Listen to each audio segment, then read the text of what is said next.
Éric Zurker, bonsoir. Bonsoir. Alors bienvenue à vous dans Il faut conscience. Pour commencer, j'aimerais m'excuser auprès de mes auditeurs, mais également de mon invité d'un petit rhume que j'ai, ce qui risque de me faire un peu parler du nez, mais bon, on n'en est pas moins homme, comme disait l'autre, hein. Oui, Alors, pour vous présenter brièvement, vous êtes un historien de formation avec une maîtrise en histoire ancienne, dont plusieurs spécialités comme l'archéologie, l'histoire de l'art, l'épistémologie, qui est une partie de la philosophie ayant pour but d'étudier, d'analyser et d'avoir un esprit critique sur la science. C'est bien ça, hein? oui. On peut le définir comme ça, oui. À l'époque où vous étiez enquêteur de terrain, donc ufologue dans les années 70-80, vous avez eu la chance de connaître Aimé Michel. D'ailleurs, que pouvez-vous nous dire de ce grand monsieur que nous savons, que nous ne savons pas encore? Oui, alors, bon, Aimé Michel était une personnalité effectivement assez extraordinaire. Comment pourrais-je le qualifier? Ça arrive rarement. Vous savez, aujourd'hui, il suffit d'avoir un peu de culture et tout le monde vous traite d'intellectuel. Euh, En vérité, de mon point de vue, c'est pas ça un intellectuel. Un intellectuel, c'est quelqu'un qui est capable de manipuler des concepts dans l'abstrait, c'est-à-dire un philosophe, principalement, entre autres. Et Aimé Michel, c'était ça, c'est-à-dire c'était quelqu'un dans la conversation sur des sujets complexes, il était à 100 quand vous étiez encore à 10, quoi. C'est-à-dire c'est quelqu'un, vous lui posez n'importe quelle question complexe, il va réfléchir 10 secondes, il va vous sortir une réponse dont vous allez apprécier le contenu, évidemment.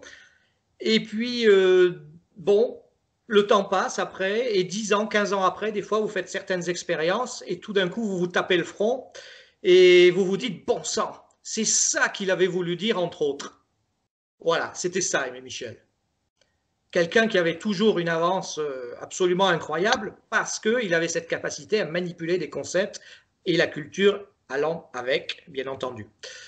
C'est ce que je peux dire. On rencontre rarement quelqu'un comme ça dans une vie, hein, de toute façon. Je Ouais, pense. J'en ai rencontré que deux, moi, lui et un autre. Voilà. ouais, il n'y en a pas beaucoup, et moi Non. je pourrais rajouter que le seul que je connaisse à l'époque, à notre époque, on pourrait dire que c'est Jacques Vallée. Alors Jacques Vallée en fait partie, bien sûr, sans aucun doute. C'est un Le très pionnier. grand Jacques Vallée qui d'ailleurs ne veut plus faire d'interview, hein, vous confirmez ça? Il a tendance à se mettre un peu en retrait, hein, mais ce qui est un peu normal, qu'il a quand même pas mal donné lui aussi, hein.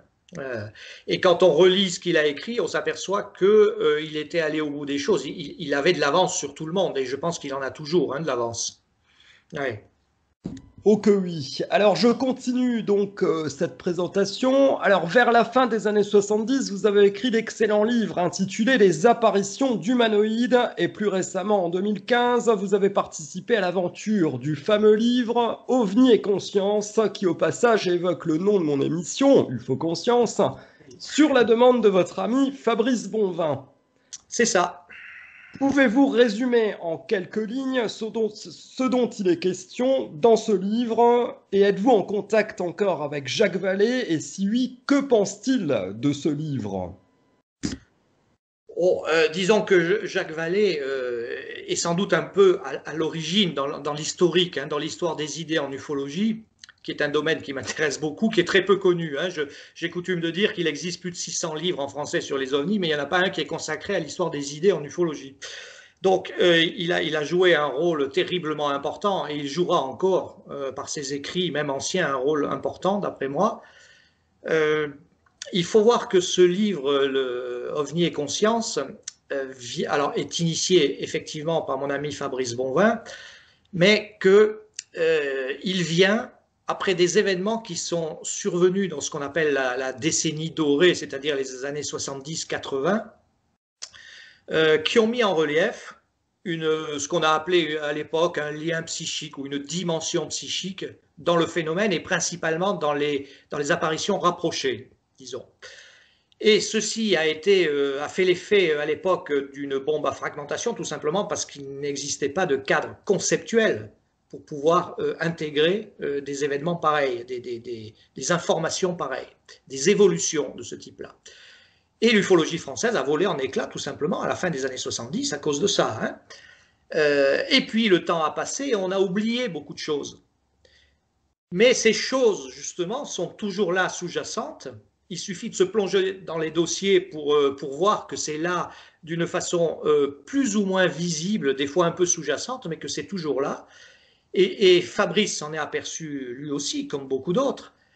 Et donc, il a eu l'idée de lancer, enfin, de constituer une équipe pluridisciplinaire pour parler de ça, pour essayer d'aborder ça, pour y revenir.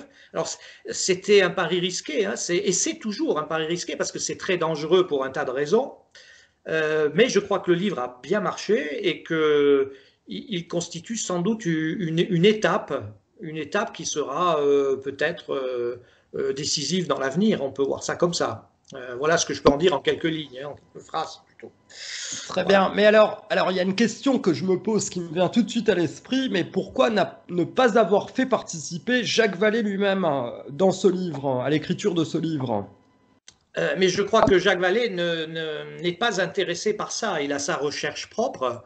Je crois que Fabrice l'a contacté, pardon, il me semble bien, mais Jacques Vallée est un peu sur le retrait, il fait ses propres travaux, ses propres recherches, il ne faut pas oublier que c'est un physicien aussi, il n'a pas simplement une formation en informatique de haut niveau, et je crois qu'actuellement il est très intéressé justement par des éléments plus objectifs, ce qui est bien normal, hein.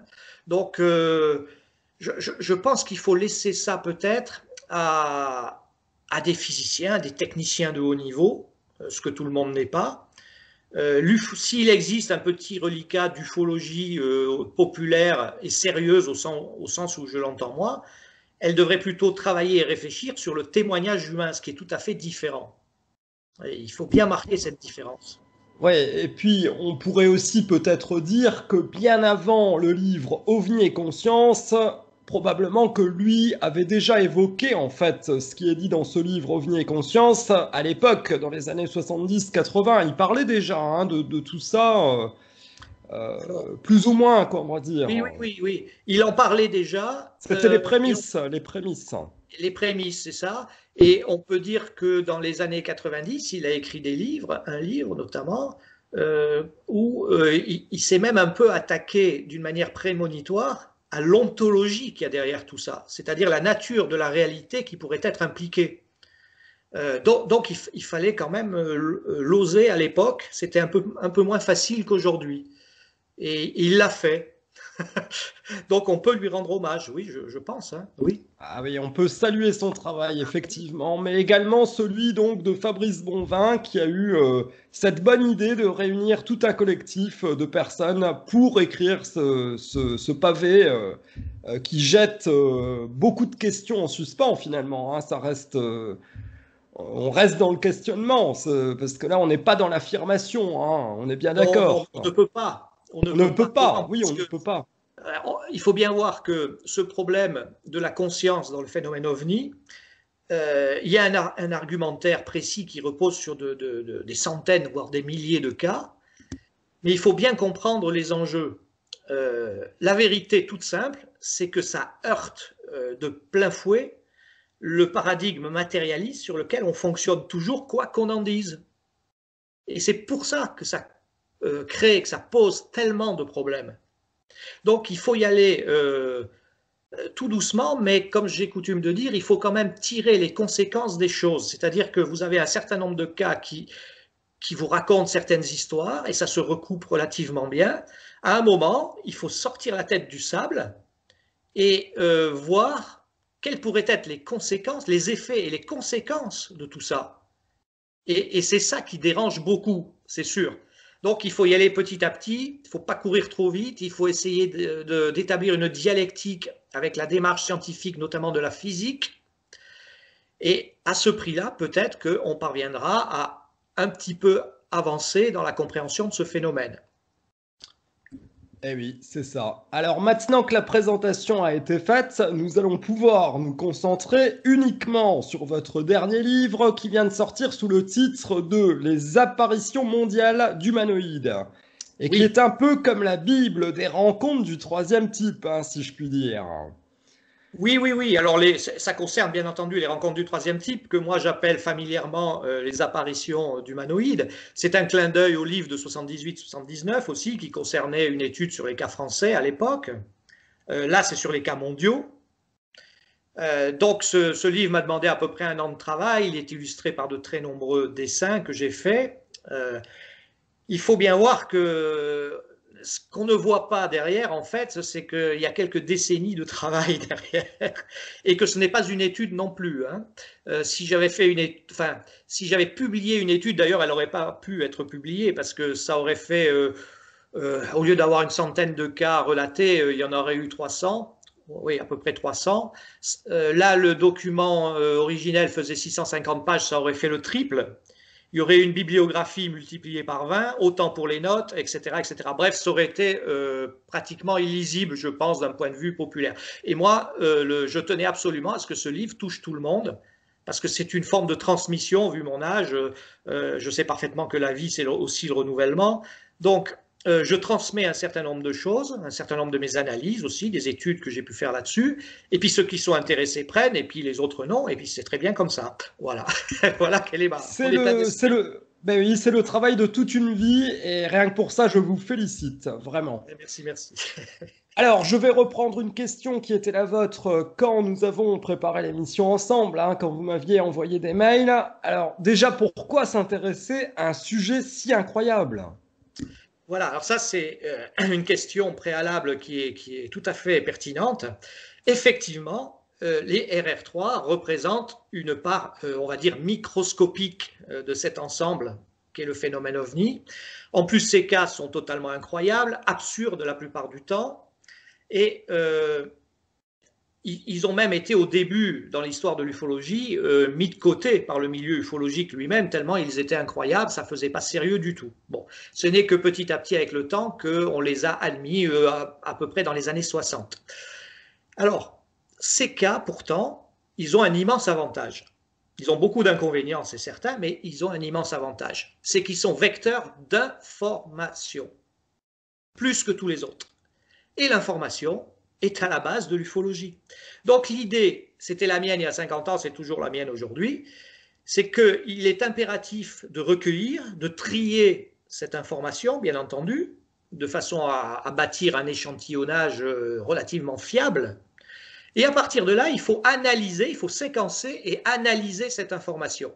Parce que si on trouve des aspects récurrents, ça pourrait être très important, ça pourrait au minimum donner un certain nombre de pistes et même éclairer certains aspects du phénomène général. Voilà quelle était mon idée et voilà pourquoi il faut absolument s'intéresser à ces cas. Ceci dit, je ne vous cache pas que ce n'est pas une sinécure ni une petite affaire. Hein.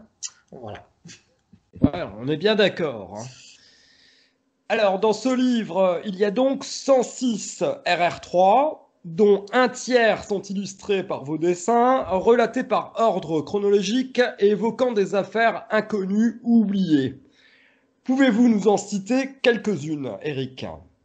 Oui, oui, oui, bien sûr. Alors, le fait, évidemment, comme ça concernait les apparitions mondiales d'humanoïdes, je me suis donné un challenge un petit peu différent, parce que ces cas ont été sélectionnés par un protocole que j'ai mis au point depuis longtemps, mais il y avait en plus d'autres éléments, d'autres modalités du protocole. Je voulais qu'il y ait une répartition chronologique du milieu de la guerre, de la Seconde Guerre mondiale jusqu'à nos jours, d'abord, pour donner une perspective historique, si vous voulez. Et je voulais évidemment qu'il y ait une répartition mondiale autant que faire se peut homogène. On ne peut pas faire les apparitions mondiales d'humanoïdes et ne prendre que les cas européens, par exemple. Voilà. Ça, c'était deux éléments. Ensuite, dans le protocole de sélection, dont je ne dirai pas tout, mais j'ai sélectionné évidemment des cas où il y avait, si possible, des témoins multiples ou des témoins adjacents, pour des raisons de crédibilité, et avec trace, si possible.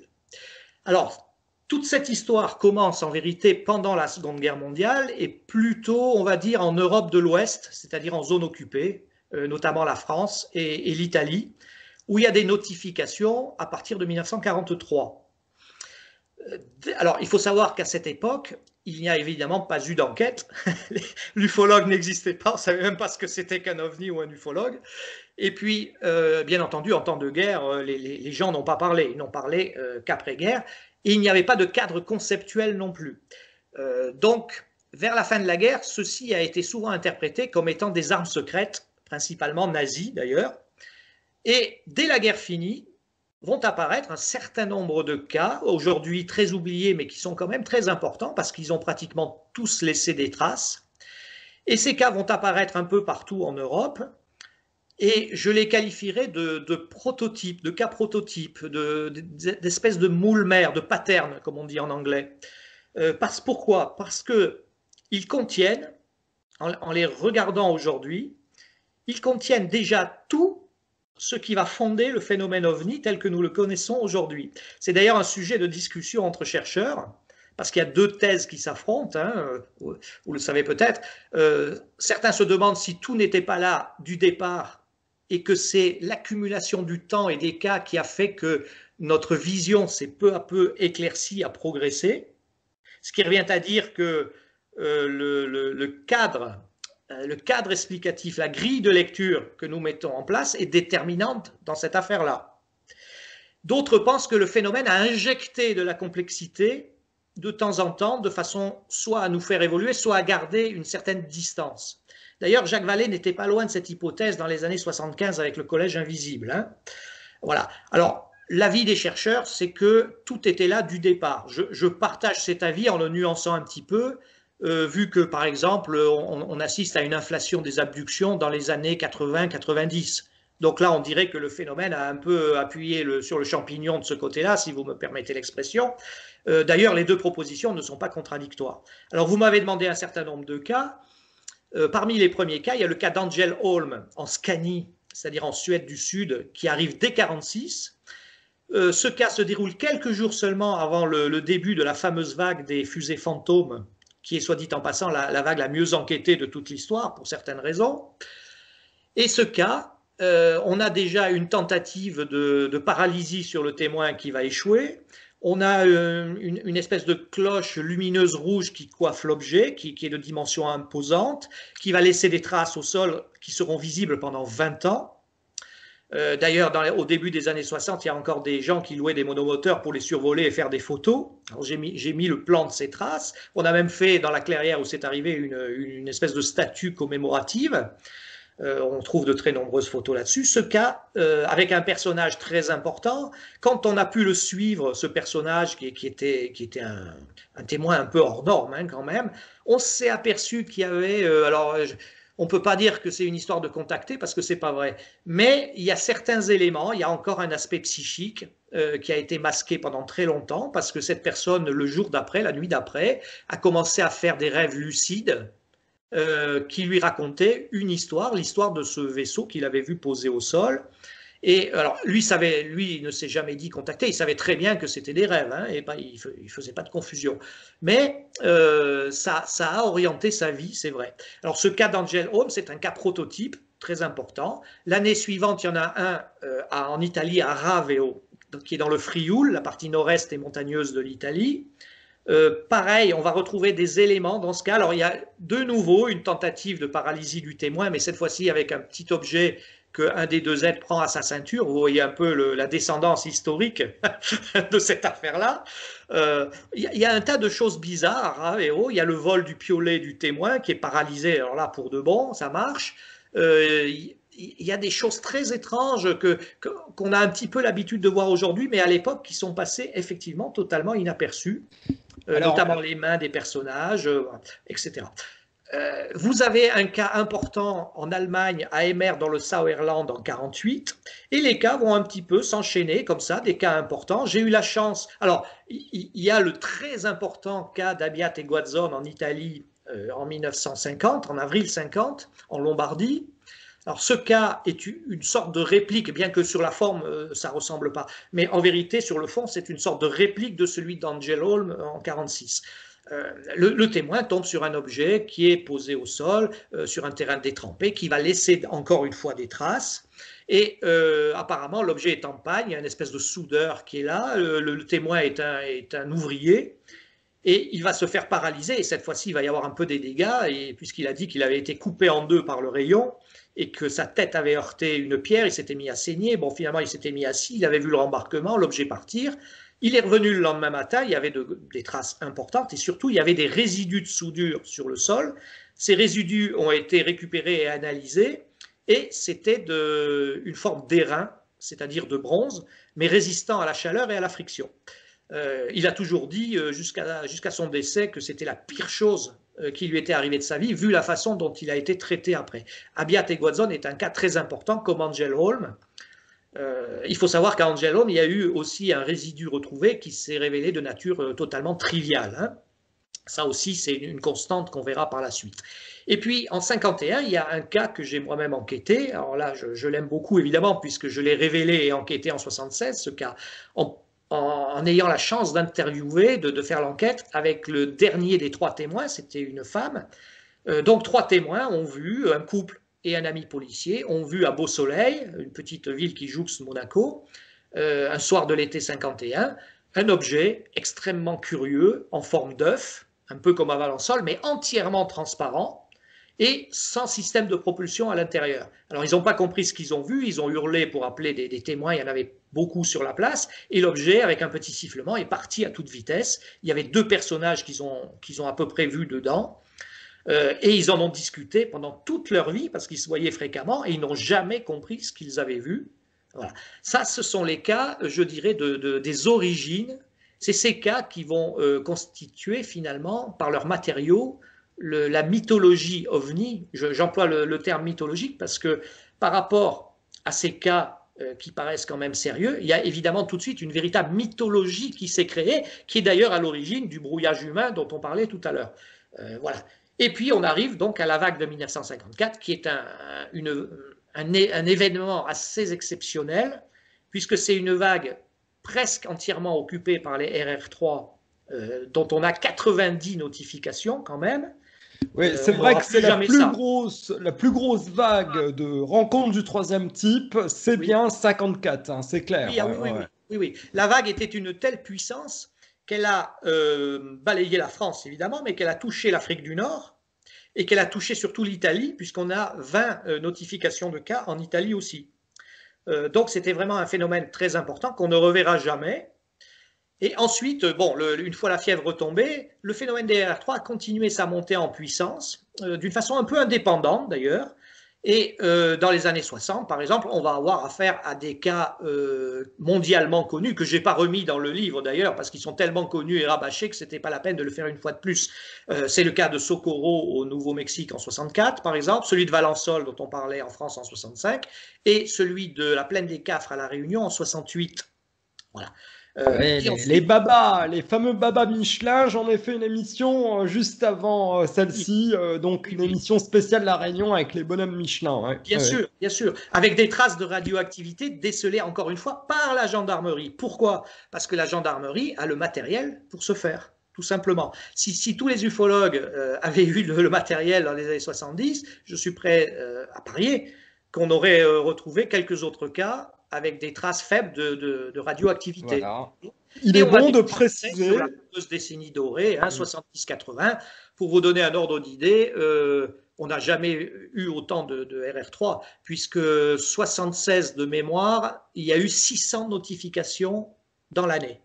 Oh là là là là. Ah ouais, pour vous donner un ordre d'idée, on est aujourd'hui à une centaine, et surtout, c'est pas ça qui est important, parce qu'une centaine de bons cas, c'est très bien. Mais c'est que quand on regarde le détail, c'est assez catastrophique, quoi. Il y a une chute qualitative aussi. Ah, d'accord. C'est ce qui me fait dire qu'on assiste un petit peu à la fin de ce processus des RR3. On a cru, moi le premier à l'époque, que c'était un petit peu la pointe la plus élaborée du phénomène. Mais à partir des années 80, surtout 90, le phénomène commence à décroître statistiquement. Ça continue après l'an 2000.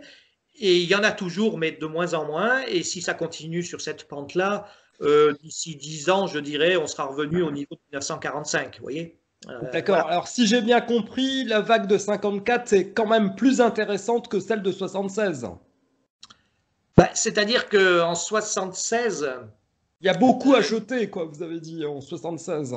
Oui, oui, mais en 76, la vague a été énorme, mais sur le monde entier, si vous voulez. Et c'est souvent arrivé Ah oui, après. d'accord. Là, on n'est Tandis qu'en plus seulement en 54, France. c'était Ouais, ouais. principalement sur la France, un peu sur l'Italie, un peu sur l'Afrique du Nord. Voilà, c'était Voilà, très c'est ça. ciblé, très Hmm. ciblé. Voilà. Alors, Alors il que faut savoir aussi, 76, c'était mondial, là. D'accord. oui, Ouais, oui, ouais. oui. 70-80, c'est mondial. 80-90, ça continue sur sa lancée en faiblissant un petit peu, mais il y a deux éléments importants dans cette décennie. C'est d'abord l'inflation des RR4 aux États-Unis notamment. Ouais, les fameuses abductions, ouais, les Voilà, qui enlèvements commence bon, à monter en par puissance. de supposés aliens, Bien entendu, de précise bien. supposer, vous faites bien de Ouais. le dire. Hmm. Et à la fin de la décennie, il y a un événement qu'on ne mesure pas toujours ici en France, qui est la chute du mur de Berlin. Parce qu'à partir de cette chute, il va y avoir pareil une véritable invasion de RR3 en provenance de la Nouvelle-Russie et des pays limitrophes sur l'Occident. Et là, on a un pic aussi, mais un pic contre lequel les ufologues russes les plus sérieux nous ont mis en garde. Il faut savoir que c'est largement virtuel tout ça. Hein. Moi, je les ai lus, les cas en question, et il y en a des centaines. Je peux vous dire que, eh ben d'ailleurs, malgré tous mes efforts, j'ai pas mis un seul cas russe dans la liste des 106 cas. C'est pas pour rien. Hein. C'est pas pour rien. Il faut savoir que les conditions en Russie sont un peu particulières. Il y a une grosse demande pour tout ce qui est petits illustrés, qui touchent sur le paranormal, la mystique, l'ufologie, etc. Et il y a donc un créneau, comme on dit, et vous avez beaucoup de chefs de revue qui payent des scrivaillons, il n'y a pas d'autre mot, pour écrire des cas. Et alors, quand vous les lisez, vous tombez de haut parce que c'est de la mauvaise science-fiction des années 40, 50, et c'est d'un kitsch, mais absolu. Alors, il y a sans doute quelques cas réels qui se sont glissés là au milieu, comme partout, mais c'est un exemple type des dégâts que peut faire le brouillage humain. Ah Il est d'ailleurs, impossible. il y a un cas qui est très, enfin qui paraît farfelu en Russie. Je crois que c'est Vladivostok, non, un espèce de robot Oui, sur une place. Voronej. Oui. Oui, Ah, ça, c'est voilà, le je plus crois que sérieux. c'est Ça, ça. c'est le plus sérieux, ça. Ah bon, ah bon, il fait partie Ouais, des plus ouais, sérieux c'est le parce plus qu'il sérieux. il paraît complètement dingue, hein, ce cas, hein, Ah, mais vraiment. c'est rien à côté des autres. C'est rien à côté des autres. Est-ce Donc, que vous c'est pouvez, impossible. de mémoire, est-ce que vous pouvez nous en parler vite fait, enfin en quelques mots, hein, ce cas-là? De quoi il est question? Parce que je sais plus trop exactement. Je sais que c'est un robot, il y a plusieurs témoins. Oui, alors il y a eu un cas comme ça dans un square avec des enfants notamment. Donc ça fait partie des plus sérieux.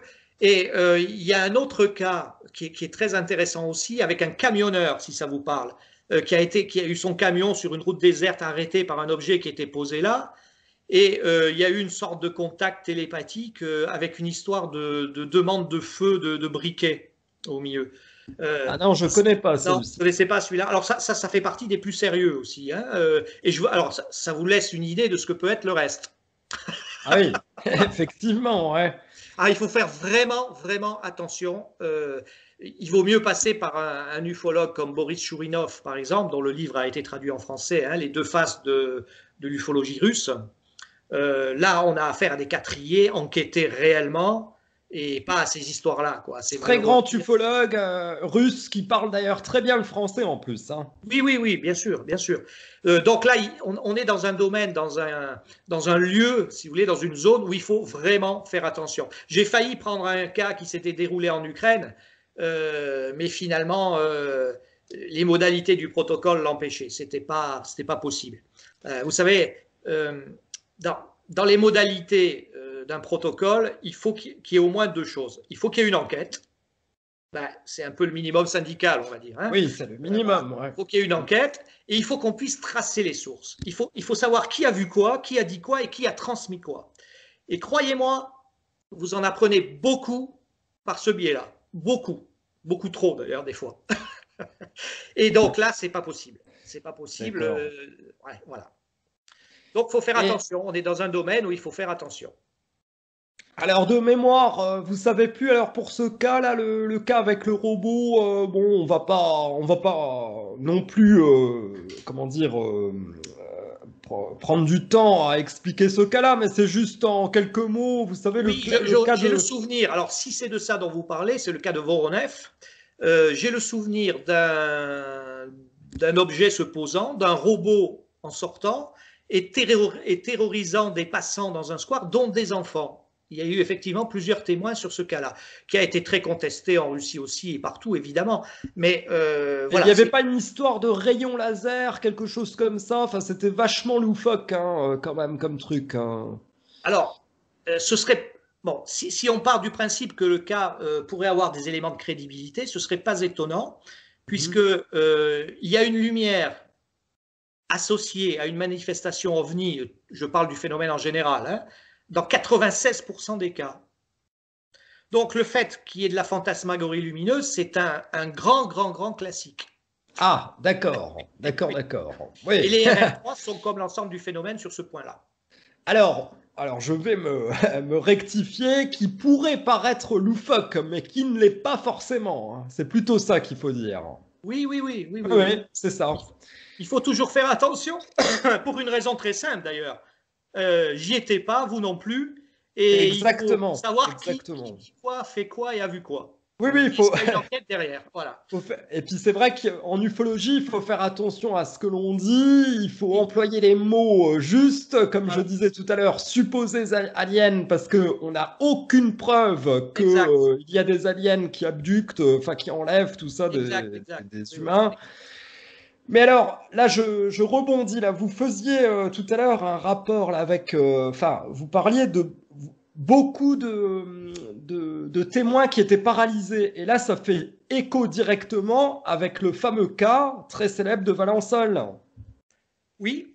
Alors, l'origine du rayon paralysant, ça remonte à de la littérature de science-fiction de mémoire qui date à 1936.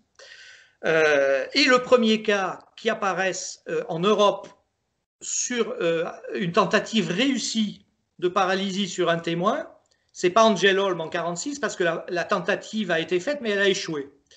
C'est celui de Raveo l'année d'après dans le Frioul où là l'être prend un petit objet à sa poche, exactement comme à Valençol, donc, et paralyse le témoin qui prend un véritable choc, qui tombe dans les pierres et laisse partir son piolet et dont les êtres vont s'emparer d'ailleurs.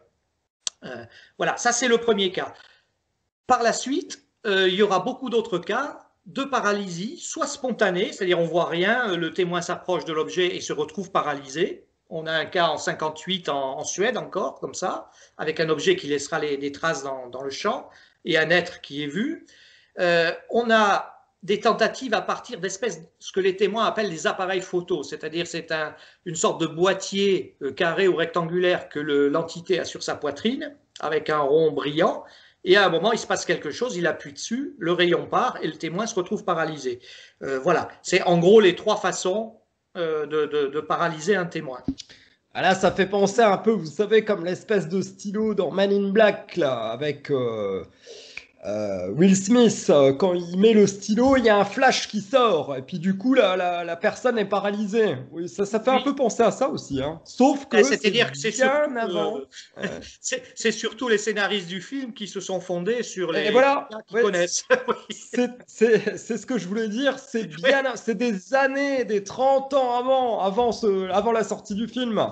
Et je dis ça pour les jeunes qui écoutent qui regardent cette émission et qui se disent oui mais bon ça c'est de la science-fiction, Man in Black machin truc. Non, en fait comme vous dites c'est le cinéma qui s'est beaucoup inspiré en fin de compte des cas réels, de faits, en tout cas des faits. Des faits qui sont véhiculés dans le milieu ufologique, dans la littérature ufologique bien entendu, à commencer par Spielberg hein, d'ailleurs.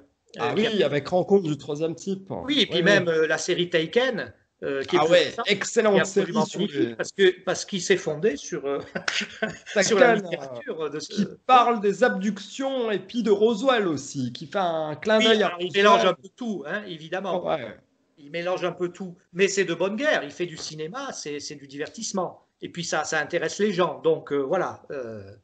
Il faut laisser ça un petit peu à sa place aussi. Hein. Si on s'attarde un petit peu sur ces paralysies, quel est votre sentiment par rapport à ça? Comment est produit en fait cette technologie d'après vous? Est-ce que vous avez une petite idée? Est-ce que vous avez déjà pensé à ça d'ailleurs? Alors, oui, j'y ai déjà pensé. C'est possiblement. Alors, les seules pistes que nous ayons, c'est comme toujours l'information qui remonte du terrain, ainsi qu'un certain nombre de travaux effectués dans les années 20 dans les thèses médicales, curieusement. On sait que l'électricité a des effets curieux de paralysie sur les corps animaux et humains. L'humain étant un animal aussi. Il existe une thèse des années 20 qui, je l'ai vue, cette thèse, quelqu'un me l'avait montré, c'était assez étonnant, c'était fait sur des vaches, sur des animaux, et on voyait qu'on pouvait paralyser par l'électricité, soit partiellement, soit totalement, les animaux. Et il y a, dans l'information qui remonte du cas d'Angel Holm en 1946, le témoin qui était à vélo avait laissé son vélo, et il avait une lampe frontale, comme nos modernes spéléologues, si vous voulez.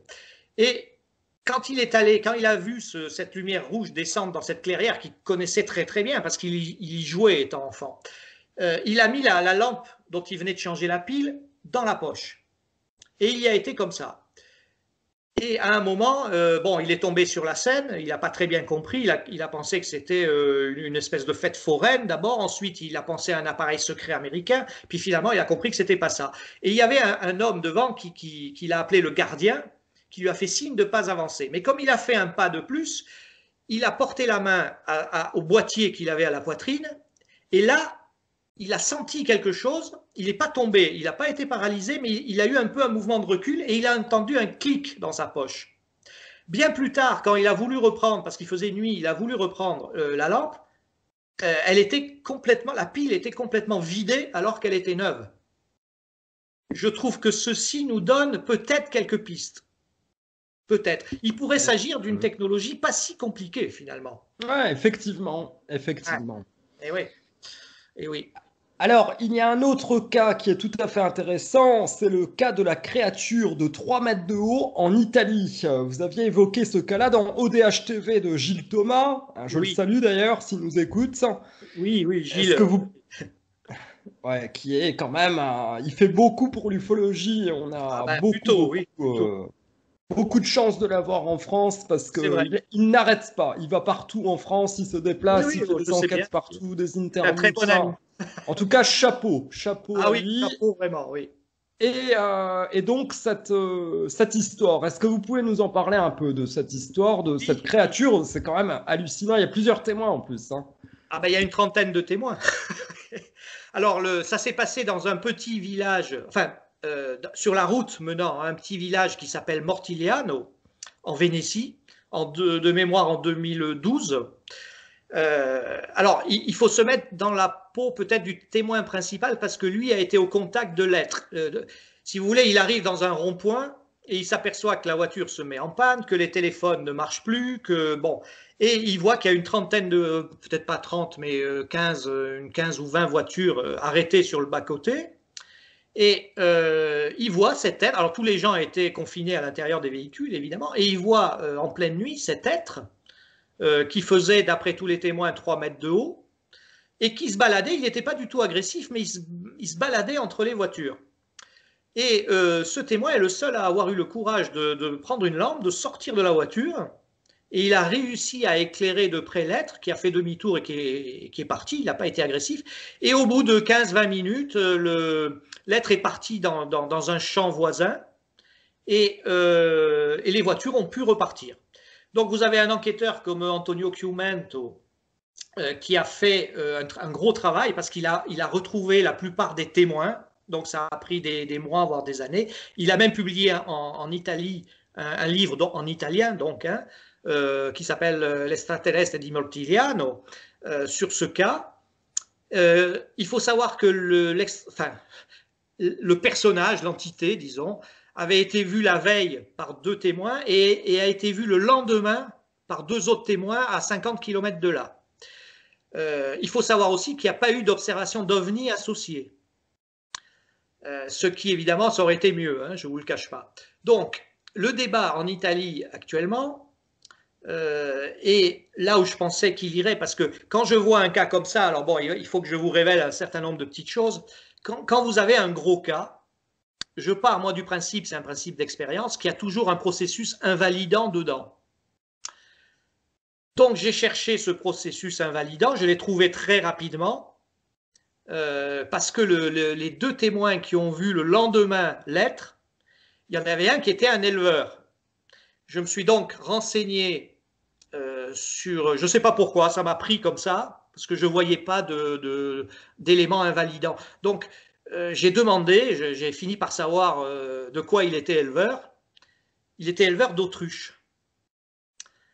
Et ça n'a pas loupé. Tous les sceptiques sont arrivés en disant que 30 imbéciles avaient pris de nuit une autruche pour un extraterrestre, quoi, qu'il y avait une autruche qui s'était sans doute échappée. Donc, comme toujours dans ces affaires-là, on a inventé une histoire dans l'histoire pour expliquer l'histoire. Et c'est vrai qu'une autruche, elle fait 3 mètres de haut, quoi. Hein. Enfin, non, non, elle ne fait pas de 3 mètres de haut. Oui, non, mais je mâle, dis ça ironiquement. Hein, je dis ça ironiquement. Oui. C'est bête de dire que ça ressemble.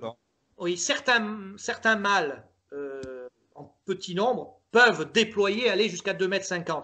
Alors, effectivement, c'est un argument. On peut dire dans la nuit, les gens ont eu peur et ont pu prendre une autruche pour autre chose. Le problème, alors il y a des arguments hein, quand même. Ah oui, il y a quand même, excusez-moi, vous dites qu'il y a quand même des autruches qui font 2,50 m de haut. Ah ouais, ça quand même. Ah oui, oui. Moi je savais pas que c'était aussi grand en fait. Ouais, moi non plus, j'ai bossé sur le truc, hein, évidemment. Je suis très surpris, très surpris. Oui, c'est bon de le dire. Ah ouais. Alors le problème, c'est que ce qu'ont décrit les gens ne ressemblait pas du tout à une autruche. Parce que l'être avait des bras assez longs, il n'avait pas une tête d'autruche, il ne se comportait pas comme une autruche du tout, d'ailleurs, le comportement de l'autruche est assez stéréotypé. En revanche, il avait des jambes assez noueuses et des espèces de pieds un peu avec des becs comme un oiseau. Donc vous voyez, il y a des éléments dans un sens et dans l'autre. Le débat fait rage sur les réseaux sociaux italiens depuis des années à cause de ça.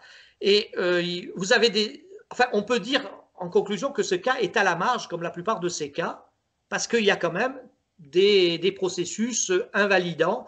Ce phénomène, si c'est bien ce qu'on pense, a réussi à se produire encore une fois dans un contexte invalidant, ce qui est assez étonnant et intéressant. Alors, bon, ça, j'en ai pas parlé, on en parlera peut-être plus tard, mais il faut savoir que tous les cas, pratiquement sans exception, hein, il y a quelques exceptions, mais peu, du départ, contiennent des éléments humains dans ce que rapporte le témoin. C'est-à-dire que si vous serriez l'information, vous allez voir apparaître des éléments humains, j'appelle éléments humains, des éléments qui appartiennent à notre histoire, à notre culture, y compris transpersonnelle. Il y a un tas d'éléments en relation avec notre culture. Et ça, c'est redoutable, pour un tas de raisons que vous pouvez peut-être très vite comprendre. Ce qui fait du coup que ces cas doivent être regardés peut-être d'une autre façon. C'est ce que j'explique dans le livre. D'accord. Oui. Donc il faut acheter ce livre, parce qu'on ne va pas tout dire non plus. Il faut acheter ce livre pour en savoir plus. C'est le but aussi de cette émission, c'est aussi de parler de ce livre, de faire connaître cet ouvrage. Mais alors, ce que je voulais dire, c'est que, alors moi, ce qui me surprend le plus, c'est même pas en fait cette créature. Pour moi, le plus grand mystère, c'est 30 témoins que on n'entend pas plus parler de ça, quoi. Enfin, surtout en France, on ne connaît absolument pas ce cas.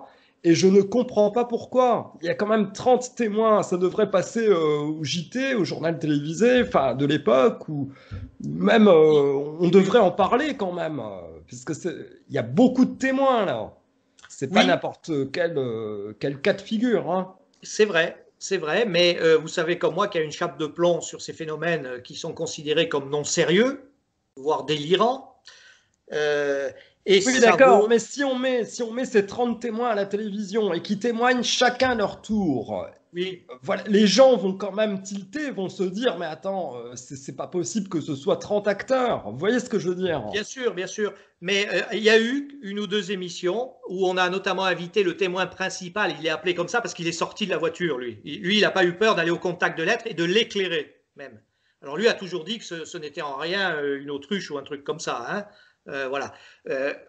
Mais les autres, vous savez, la peur du ridicule joue énormément. Est-ce que vous savez, dans les statistiques, hein, c'est une estimation, combien de cas de RR3 nous parviennent sur l'ensemble? Combien de cas vous parviennent sur l'ensemble? Je dirais 5-10%, pas plus. Ouais, c'est ça, 10%. 1 sur 10. 1 sur Ouais, 10. voilà, ouais, c'est bien ce que je pensais. Ouais. Voilà. La peur du ridicule. Oui, et puis pas seulement. Les gens ont vu ce qui se passait. Donc, ils ne sont pas fous. Hein. Ils ont bien vu et ils n'ont pas envie d'avoir des ennuis. Ouais, il y a Donc, ils ça. se taisent. Et Ils se aussi, taisent. alors il y a aussi le fait que beaucoup de cas sont, vous allez me le confirmer, grotesques. Vous êtes Ah, d'accord avec complètement. ça? Complètement. Ils sont complètement absurdes de notre point de vue, évidemment. Euh, et en fait, seuls les ufologues, même dans le milieu ufologique, hein, seuls les ufologues qui se sont plongés dans les dossiers depuis longtemps, qui connaissent ces cas, savent un petit peu de quoi il s'agit. Beaucoup d'ufologues ne veulent pas en entendre parler, et justement parce qu'ils sont absurdes, au premier degré, je dis bien au premier degré, et vous avez des cas comme ça qui sont extrêmement importants. Qui connaît le cas, le principal cas, les deux principaux cas de Pologne, par exemple pratiquement personne. Pareil pour l'Allemagne, et ainsi de suite. Donc ce sont des cas pourtant très bien documentés, avec des enquêtes faites sérieusement derrière, qui ont laissé des traces souvent, avec des témoins multiples et des témoins adjacents. Et pourtant, ils sont inconnus même du milieu ufologique. Alors, je ne vous parle pas des gens en général. Oui, oui, c'est ça. C'est la Ouais, non, situation, mais c'est comme ça. quand on dit grotesque, là, je peux citer un exemple qui me vient, alors juste de mémoire, c'est il y a un espèce d'humanoïde dans les Vosges qui atterrit et qui croise un témoin et qui lui demande l'heure ou et puis la date, je crois. Euh, Oui. et il demande aussi avant de partir, on est où exactement? Et puis après, il repart avec son truc, avec son vaisseau. Bon, ça paraît totalement farfelu parce que Oh, il y a pire, hein. Il y a pire. pourquoi ces êtres auraient besoin de demander en fait quel jour on est, tout ça, où est-ce qu'on est, puisqu'ils ont la technologie bien plus avancée, logiquement, quoi, dans la logique. Hein. Donc, Ah, mais s'ils il y sont a plus pire. évolués que nous, ouais, Alors, c'est ce ça. cas auquel vous faites allusion est un cas de la vague de 54 de mémoire. Ouais. On a pensé qu'il pourrait s'être agi bon, enfin, d'un hélicoptère qui s'était posé et que le témoin n'aurait pas identifié. Et donc, le pilote aurait demandé. Bon, c'est un Ouais, petit peu voilà. encore une histoire dans l'histoire hein, Ouais, aussi. c'était un bûcheron, je crois, hein, Voilà, dans voilà. les Vosges. Ah ouais, Voilà. qui a Mais il y a croisé. pire que ça. Il y a pire que ça. Vous avez eu des témoins abductés qui se sont souvenus après. Les êtres ne savaient pas ce qu'était le temps. Ah, ouais, c'est dingue. Hein. Mais je peux vous citer des cas beaucoup plus absurdes. Hein.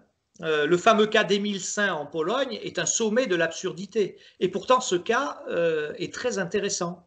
Mais il faut travailler dessus. Ouais, Et alors c'est ça qu'il faut faire comprendre. C'est pas parce que ça paraît grotesque que c'est grotesque. Au contraire, ça cache euh, quelque chose, ça cache une certaine manipulation. Vous êtes d'accord avec ça? ah, totalement. Ça cache une certaine manipulation, sans doute, oui, étagée dans le temps. Et puis, ça peut cacher d'autres choses aussi. Euh, Enfin, moi, je trouve que c'est un aspect qui d'ailleurs fait partie de ce problème conscientiel. Hein. Je vous cite le cas d'Émile Saint en partie. Hein. Le témoin est finalement amené dans l'objet qui déjà est complètement délirant. Hein. C'est une espèce de caravane qui est située en hauteur, donc un objet rectangulaire avec des vis d'Archimède, des vis sans fin, vous savez, qui tournent sur les côtés. Alors déjà, c'est le détail qui tue. Et il y a une espèce d'élévateur, les deux êtres l'amènent dedans. Bon, là, il y a bon, ça commence à dériver un peu sur l'abduction parce qu'à un moment, il lui demande d'enlever sa chemise et puis ils vont passer un espèce d'appareil devant lui, mais ça va en rester là. Il remet sa chemise et à partir de ce moment-là, il commence à manger ce qui ressemble à des stalactites. Et ils en proposent aux témoins qui très poliment déclinent l'invitation.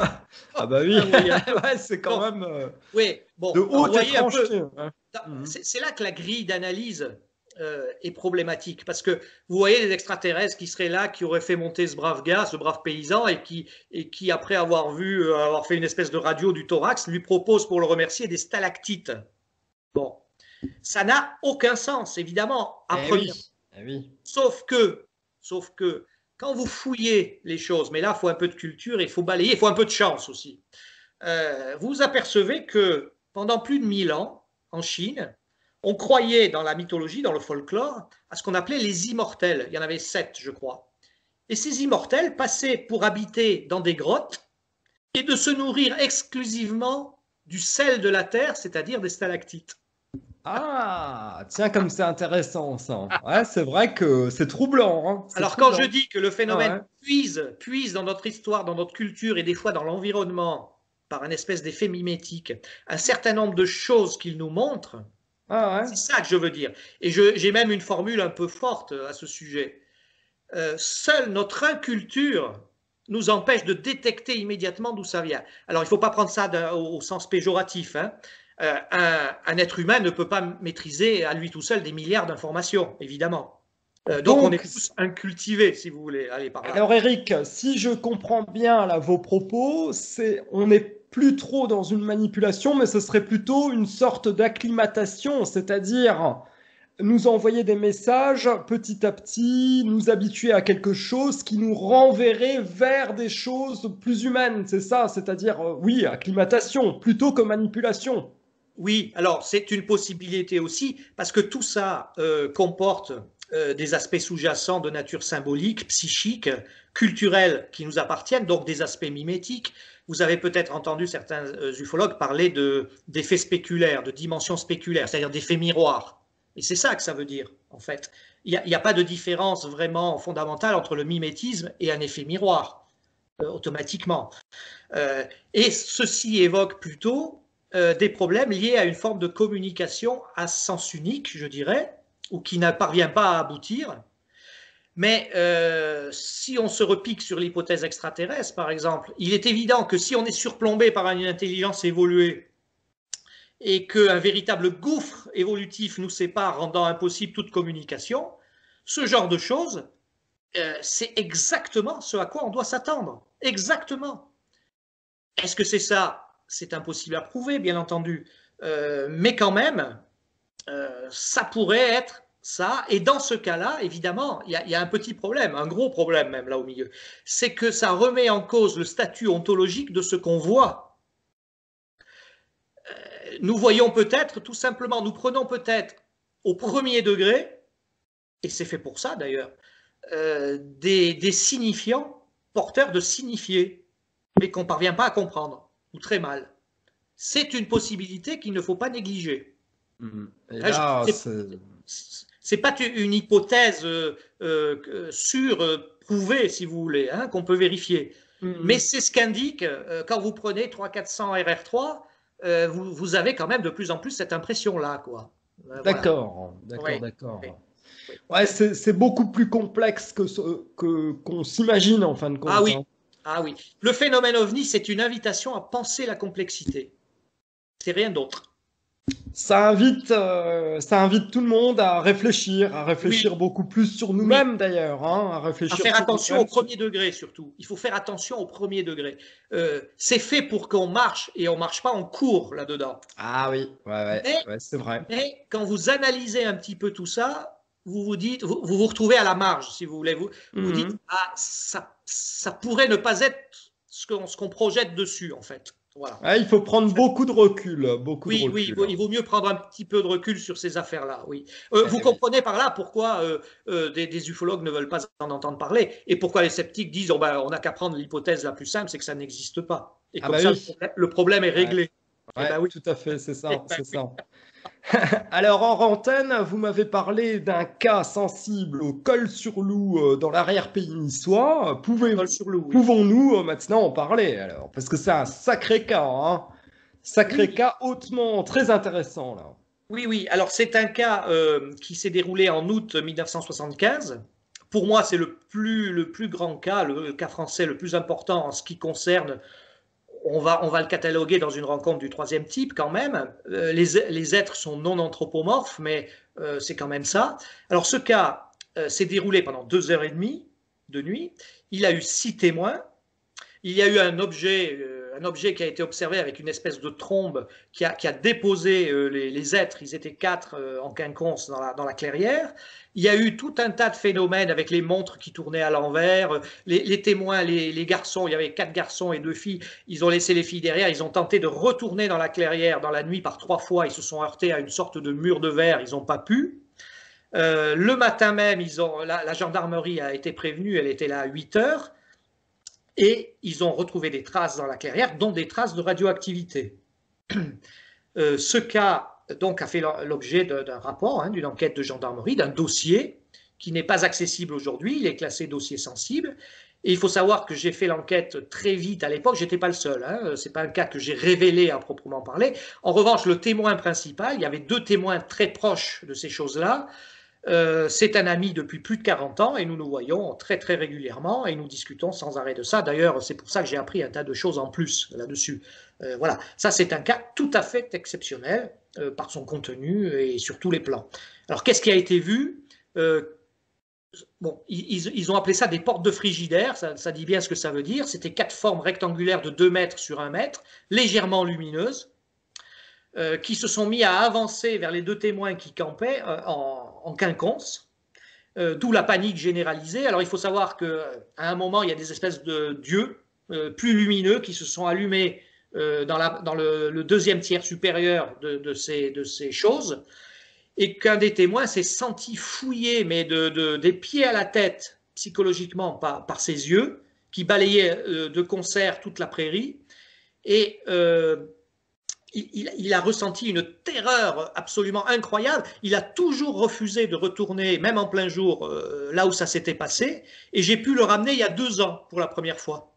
Et ça a été un grand moment d'émotion pour lui. Évidemment, ça a permis de faire préciser un tas de choses. Ça ne s'est pas trop modifié. La clairière existe toujours. C'est une clairière rectangulaire qui monte comme ça jusqu'à une ligne haute tension. Voilà, c'est un cas absolument extraordinaire. Ça, c'est sûr. C'est sûr. Oui, surtout que, est-ce qu'on peut préciser la profession d'un des témoins? Alors, je peux, bien entendu. Je vais vous dire qu'il avait un poste très, très haut placé dans la défense nationale. Voilà. Donc, très haut. Et même lui n'a pas réussi à avoir accès au dossier de la gendarmerie. Voilà. Donc on laissera chacun se faire son propre opinion. Voilà. Et oui. Alors, est-ce qu'il y a d'après vous encore, d'après vos recherches, encore des cas de RR3 ces dernières années? Des cas récents de RR3? Oui. Alors, il y en a toujours, mais ils sont en nette diminution, comme je vous l'ai dit. Le processus, si vous voulez, qui a commencé à remplacer les RR3 dans les années 80 par les RR4, les abductions, est arrivé presque jusqu'à son terme. Il suffit de regarder un listing de Grande-Bretagne, par exemple, où il y a un peu plus de 1000 cas. Si vous regardez les 20-25 dernières années, pratiquement tout tient à des abductions. Et alors, ce qui est terrible, c'est que les abductions commencent à être grignotées elles-mêmes à leur propre intérieur par un nouveau phénomène qui s'appelle les bedrooms visitors. C'est-à-dire qu'un témoin se réveille la nuit, il y a une entité comme le beau petit gris là, dans sa chambre, sans vision associée d'OVNI, évidemment, et généralement, il y a un missing time, elle perd conscience. Donc là, on est encore dans quelque chose qui est encore pire que les RR4. Ouais. Les visites en chambre. Ouais. Il faut, oui. Alors, évidemment, le débat dans le milieu des chercheurs, dans le milieu ufologique, est virulent, vous pensez bien, parce que qu'est-ce qu'il faut faire de ces cas? Est-ce qu'on les prend? Est-ce qu'on les prend pas? En plus, ça ressemble un peu à des histoires de succubes et d'incubes du Moyen-Âge. Donc, vous voyez un petit peu les parallèles qu'on peut faire. Ce sont vraiment des cas qui posent problème. Dans la mesure du possible, je n'en ai pas mis dans le livre. Le numéro 100, le cas de Limoilou au Québec, ce serait ce qui s'en rapprocherait le plus. Mais bon, ça va, ça passe très bien quand même. Mais vous avez un tas de cas, à mon avis, c'est irrecevable. Donc, c'est surtout ça aujourd'hui qu'on a. C'est plus de la RR3 classique. Il faut bien comprendre la différence. Moi, j'ai connu une époque où il y avait des RR3, y compris en France. J'en ai enquêté 8 ou 9, dont 3 très importantes. Vous pouviez aller voir le témoin, prendre le café avec lui, entendre son récit, poser des questions, faire votre enquête, aller le lendemain faire une reconstitution sur les lieux, ce que j'appelle faire de l'ufologie de terrain, faire une enquête. Avec les RR4, c'est impossible. En plus, il n'y a plus de témoins adjacents dans une RR4. Il y a très peu de témoins multiples. Je vous rappelle quand même que dans les RR3, il y a un bon tiers de témoins multiples. On arrive à 40% en prenant en compte les témoins adjacents. Ceci n'existe plus dans les RR4. Et il n'y a pas d'enquête non plus, puisque le témoin roule sur la route, il voit un objet, il se retrouve 1 heure plus tard, il a perdu conscience. Il commence à avoir des cauchemars, et une fois sur 10, il va voir un psychothérapeute qui va procéder à une régression hypnotique. Et c'est ça, des fois, qui filtre à un ufologue ou dans la presse. Mais ce n'est pas une enquête, hein, ça. L'ufologue n'a rien à voir là-dedans. Vous voyez bien la différence. Ouais. C'est pour ça que des ufologues, notamment américains, quand ils ont vu arriver ça, ils ont dit surtout ne touchez pas à ces histoires-là. Mais évidemment, on y a touché. Ah bah oui, évidemment. Mais de toute façon, c'était obligé. Vous ne pouvez pas laisser... voilà. Mais donc, alors, si on prend juste la France, par exemple, allez, on va prendre, je sais pas moi, depuis 2000, l'année 2000, est-ce qu'il y a eu une rencontre du troisième type en France? Oui, il y en a eu quelques-unes, mais très peu. Il y en a eu, mais il y en a beaucoup moins aujourd'hui. Alors, il y a deux autres phénomènes qui peuvent expliquer ça aussi. C'est que de plus en plus de témoins se taisent, parce qu'ils n'ont pas envie de passer pour des cinglés et avoir des ennuis. Ça peut être aussi une expérience personnelle, vue comme ça. Et puis, il y a un autre problème, c'est qu'il y a Internet et les réseaux sociaux, et que les ufologues ne font plus de terrain. Et quand vous ne cherchez pas, eh ben, vous ne trouvez pas. Voilà. Ouais. Ceci Ça, peut c'est vrai que c'est un gros problème. Oui. Surtout quand le témoin se met à tout raconter dans des groupes Facebook, des choses comme ça. Alors là, du coup, il n'y a plus du tout d'enquête. C'est foutu, quoi. On ne peut pas faire d'enquête. Hein. C'est le problème avec les sites dédiés sous anonymat. Aux États-Unis, ça marche beaucoup là-dessus en ce moment, pas rien qu'aux États-Unis d'ailleurs. Et moi, j'avais pris des cas qui me semblaient quand même intéressants. Puis en les regardant bien, en séquençant l'information et tout, je me suis aperçu que le témoin connaissait quand même très très bien l'ufologie. Un peu trop bien même. Donc j'ai fait jouer un petit peu mes contacts outre-Atlantique. Et quand j'ai su que c'était des déclarations sous anonymat sur des sites dédiés, j'ai enlevé. On ne peut pas prendre ce risque. À tort ou à raison, mais on ne peut pas prendre ce risque. C'est pas possible. Oui. Mais alors, un cas intéressant, là. Est-ce que vous pouvez nous parler d'un cas intéressant en France, récent, très récent? Si ça vous vient de mémoire à l'esprit, hein, sinon on passe à une autre question. Oui. Eh bien, écoutez, le cas que j'ai en mémoire, qui est le plus intéressant, il remonte aux années 90 quand même. Hein. C'est un cas où une femme en voiture, une nuit, a vu un objet arriver qui était relativement transparent, et ça aussi c'est une constante intéressante, et l'objet l'a suivi. Elle a même pu voir qu'il y avait un être chauve dedans qui semblait piloter cet objet. Il n'y avait pas un bruit.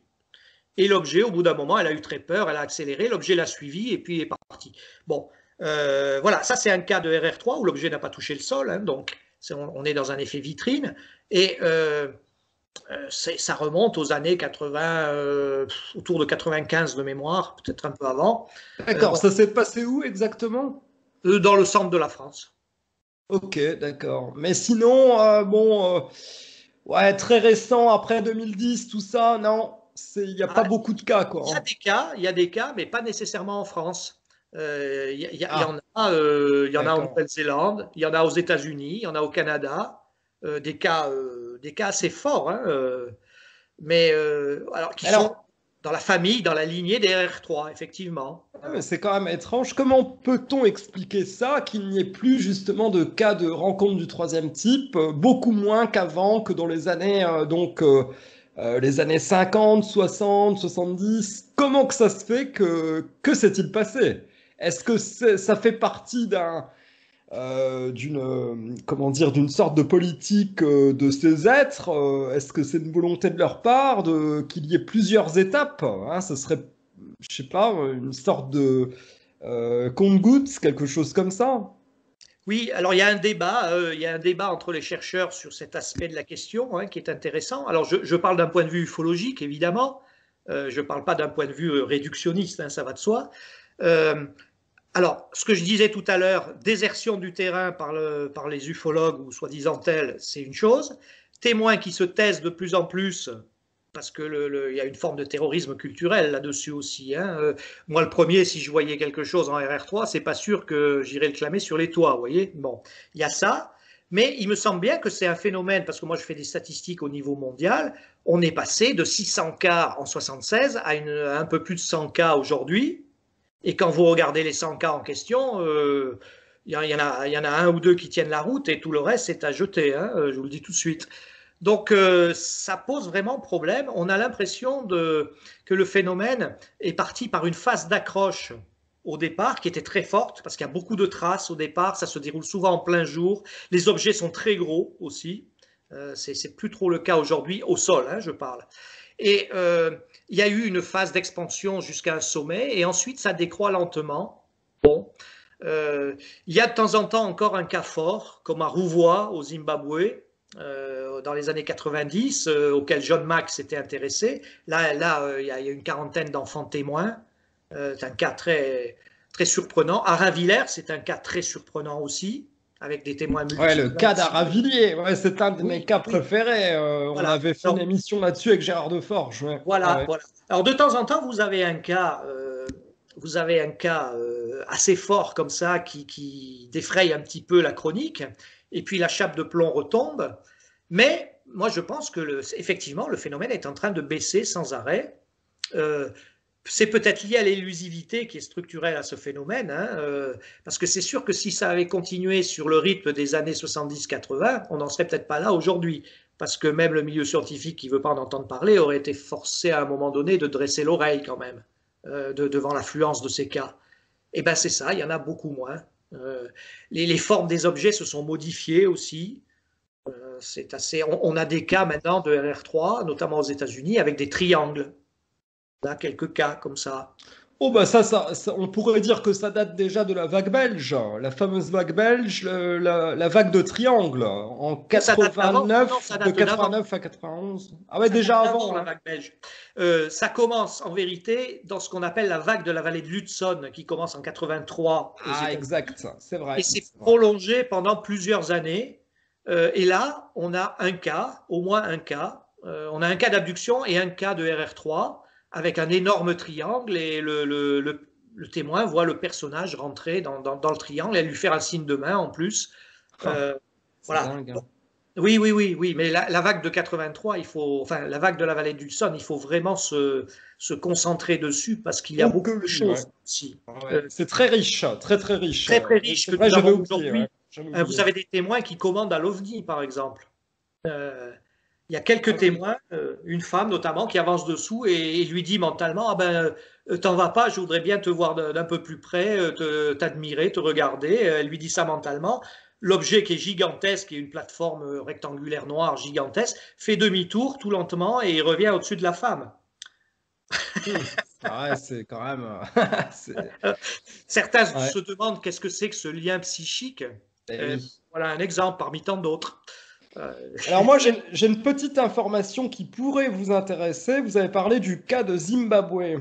Alors moi, j'ai reçu en fait un chercheur américain dans l'émission qui nous a parlé de ce cas de Zimbabwe et qu'il avait eu un cas qui était similaire, donc un cas jumeau comme les appelle Joël Ménard, avec un cas dans une école en Colombie, à peu près 10 ans après le cas de Zimbabwe, et qui est exactement pareil que le cas de Zimbabwe, avec des gosses qui auraient vu en fait des sortes de petits gris avec l'engin, et tout s'est passé à peu près pareil. Un contact du même genre, sauf que c'est un cas qui est beaucoup moins connu que Zimbabwe. Mais ça s'est comment dire, l'affaire, enfin l'expérience s'est renouvelée en fait en Colombie, dans un autre pays, un autre continent en plus. Donc c'est quand même, dire que c'est fou hein, comme histoire, ça aussi. Hein. Et 10 ans avant le cas du Zimbabwe, là on parle de 10 ans après, 10 ans avant, il y avait eu un cas similaire au pays de Galles, à Brokenhaven de mémoire, où 14 enfants avaient vu un objet posé avec un être, avec une sorte d'appareil photographique lumineux sur la poitrine, on y revient, et ça a duré un bon moment, et il y a même un livre traduit en français sur ce cas. Alors, la règle générale, ça c'est une question d'expérience aussi, quand vous prenez un cas qui est assez solide, hein, bien enquêté, assez conséquent dans l'information qu'il transmet, etc., il faut toujours regarder 10 ans avant et 10 ans après. Vous avez 9 chances sur 10 de trouver soit un parallèle pur et simple, soit des éléments du cas que vous retrouvez dans un cas qui a l'air différent dans la forme, mais qui contient les mêmes éléments. Eh oui. Ouais, c'est quand même, c'est troublant, hein, ce genre d'histoire. Oui. bon, j'espère que des chercheurs se penchent là-dessus, justement, parce que c'est des cas qui sont très solides, là, hein, du coup. Oui, oui, c'est des cas qui, en tout cas, posent problème. Ça, c'est sûr. Ben, ce qui serait bien de faire, là ça me vient à l'esprit, il faudrait regrouper en fait tous les élèves du Zimbabwe qui ont été témoins avec les autres élèves de la Colombie, là, de l'école de Colombie, et aussi du pays de Galles. Là. Ah, Ce ce serait serait bien de... sympa, oui. Ah, Ce mais serait ça serait sympa. magnifique, magnifique de réunir tous ces Oui, gosses qui oui. ne sont plus maintenant des gosses, hein, qui sont Non, ils maintenant sont des adultes. devenus des adultes. Ils n'ont toujours pas Alors, compris ce qu'ils ont vu d'ailleurs, mais voilà. il y a des gens qui ont suivi ceux du Zimbabwe. Ils sont tous devenus écologistes. Ah, et d'ailleurs, j'ai cru comprendre qu'il y aurait un documentaire, je crois, sur Zimbabwe, là, sur les enfants qui sont devenus donc des adultes maintenant et qui témoignent, qui vont témoigner dans un documentaire qui va sortir bientôt. J'ai cru comprendre ça, hein. Oui, parce que le cas est assez lourd, parce que apparemment il y a une des entités qui s'est baladée au milieu des gamins, et en même temps ils recevaient des images, bon, télépathiquement, si j'ai bien compris, hein, Ouais, parce que ouais, ouais, on ne c'était sait pas ça, tout, ouais. montrant Écologique, des images de écologique, ouais. dévastation de la planète totalement dévastée, Ouais, ce qui c'est serait ça. notre avenir. Euh, bon, et c'est pour ça que la plupart sont devenus d'une sensibilité écologiste bien plus appuyée. Donc ça c'est intéressant, mais il faut savoir que c'est pas nouveau non plus, hein. Vous avez beaucoup Ouais. d'histoires dans les années 60, 70, de témoins qui sont soit abductés, soit qui se retrouvent à l'intérieur d'un objet. Alors ce sont des cas à la limite entre la RR3, la RR4, le contact, enfin c'est un peu mélangé. Et vous avez toujours ces avertissements qui à l'époque reflètent en effet miroir encore une fois nos préoccupations, c'est-à-dire la guerre froide à l'époque, et qui montre, alors ça va jusqu'à montrer des images de dévastation, de terres atomisées, etc. Qui heureusement ce n'est pas arrivé, mais bon, voilà, c'est pas une nouveauté à proprement parler. Et finalement, Eric, j'ai envie de vous dire que tout doucement, j'ai l'impression qu'on se dirige vers ce genre de situation critique avec notre planète, hein. On voit bien tout ce qui se passe là avec l'écologie, des continents de plastique, le soleil. On sent que c'est pas très clair ce qui se passe avec fermeture des observatoires du soleil, des choses comme ça. Il y a beaucoup de faits troublants qui vont en direction de ces fameuses images qu'envoyaient ces êtres, justement, ces êtres petits-enfants. Donc, c'est quand même, ça fait peur. Moi, je trouve que c'est quand même inquiétant, hein, tout ce qui se passe de plus en plus. Oui, c'est inquiétant, surtout quand vous avez accès à des scientifiques et notamment à des physiciens qui ont quand même l'habitude de réfléchir un peu par rapport au problème, hein. Vous avez quand même un physicien français qui a dit, bon, en off, mais ça c'est su, no way for the intelligence, hein, quand même. Euh, Mm. oui. Ah ouais. Et, euh, et je me souviens d'une émission, alors ça c'est pour l'anecdote, dans les années, c'est il y a plus de 40 ans, c'était Hubert Reeves qui parlait, c'était encore la télé en noir et blanc. Bon. Et il y avait un journaliste qui l'avait interviewé dans une célèbre émission, il lui avait dit, qu'est-ce que vous pensez de la vie extraterrestre? Et Hubert Reeves l'avait regardé comme ça, et il lui avait dit, mais monsieur, avec son drôle d'accent québécois, là, il lui a dit, mais monsieur, qui vous dit qu'une civilisation hautement avancée sur le plan technologique puisse survivre longtemps à sa propre évolution? Alors, le Eh oui. journaliste est resté quoi, hein? La vérité, c'est il y a une idée, il y a un constat qui se fait de plus en plus, à savoir que quand une civilisation franchit un cap anthropocentrique comme celui de la société industrielle, à partir de ce moment-là, les choses s'enchaînent mécaniquement, la dévastation de l'environnement et tout un tas de phénomènes s'enchaînent et notre temps est compté. Alors, je rappelle qu'on est passé en 1850 à peu près, hein, dans la société industrielle pour les pays occidentaux. Et le fait de dire ça, évidemment, évoque un peu, ça a des relents un petit peu d'eschatologie, si vous voulez, mais d'une eschatologie qui est laïcisée. L'eschatologie, à l'origine, a toujours été un phénomène religieux. Là, on est plutôt dans une eschatologie qui est purement laïcisée. Effectivement, une civilisation ne peut pas survivre indéfiniment à la destruction de son environnement et à sa pression sur ses ressources, encore aggravée par la démographie galopante. Mais ça, n'importe qui peut le comprendre. Alors, est-ce qu'il y a une relation entre le phénomène OVNI et cette situation? Ça, c'est une grande question. Mais malheureusement, on n'est pas prophète. C'est difficile à prouver, encore une fois. Mais Ah c'est bah oui, intéressant. C'est un point intéressant. c'est très intéressant. Ouais. Ah oui, ah oui, oui. Alors, une partie intéressante de votre livre, c'est la partie analyse du phénomène des RR3 et qui n'est pas forcément votre vision personnelle. Alors, c'est-à-dire, non, c'est pas que c'est pas ma vision, c'est au contraire ma vision, mais je me suis gardé d'émettre un modèle ou de spéculer sur une hypothèse d'origine, si vous voulez. Ah d'accord, d'accord, Voilà. d'accord. Mes analyses, les résultats de mes analyses, ce que je dis et ce qui est parfois assez engagé quand même, oui, c'est mon opinion, ça c'est sûr. Oui, Ouais. Alors, par exemple, l'hypothèse extraterrestre n'est pas remise en cause, hein, vous non, confirmez bien. oui, oui, oui. Vous, personnellement, vous êtes certain, au fond de vous, qu'il y a quand même un aspect extraterrestre, disons-le clairement. Hein. Alors, non, ça ne se présente pas tout à fait comme ça. Si vous voulez, moi j'ai un côté classique, un peu bon public aussi, et je reconnais volontiers que l'hypothèse extraterrestre est l'hypothèse, je dirais, la plus spontanément logique. C'est pas parce que le public est à 100% pour ou que le milieu ufologique est à 95% pour. En général, je pense par moi-même. Hein. Mais c'est vrai qu'elle est spontanément logique. Comme me disait un ami, mais qu'est-ce que tu veux que ce soit d'autre hein. Bon.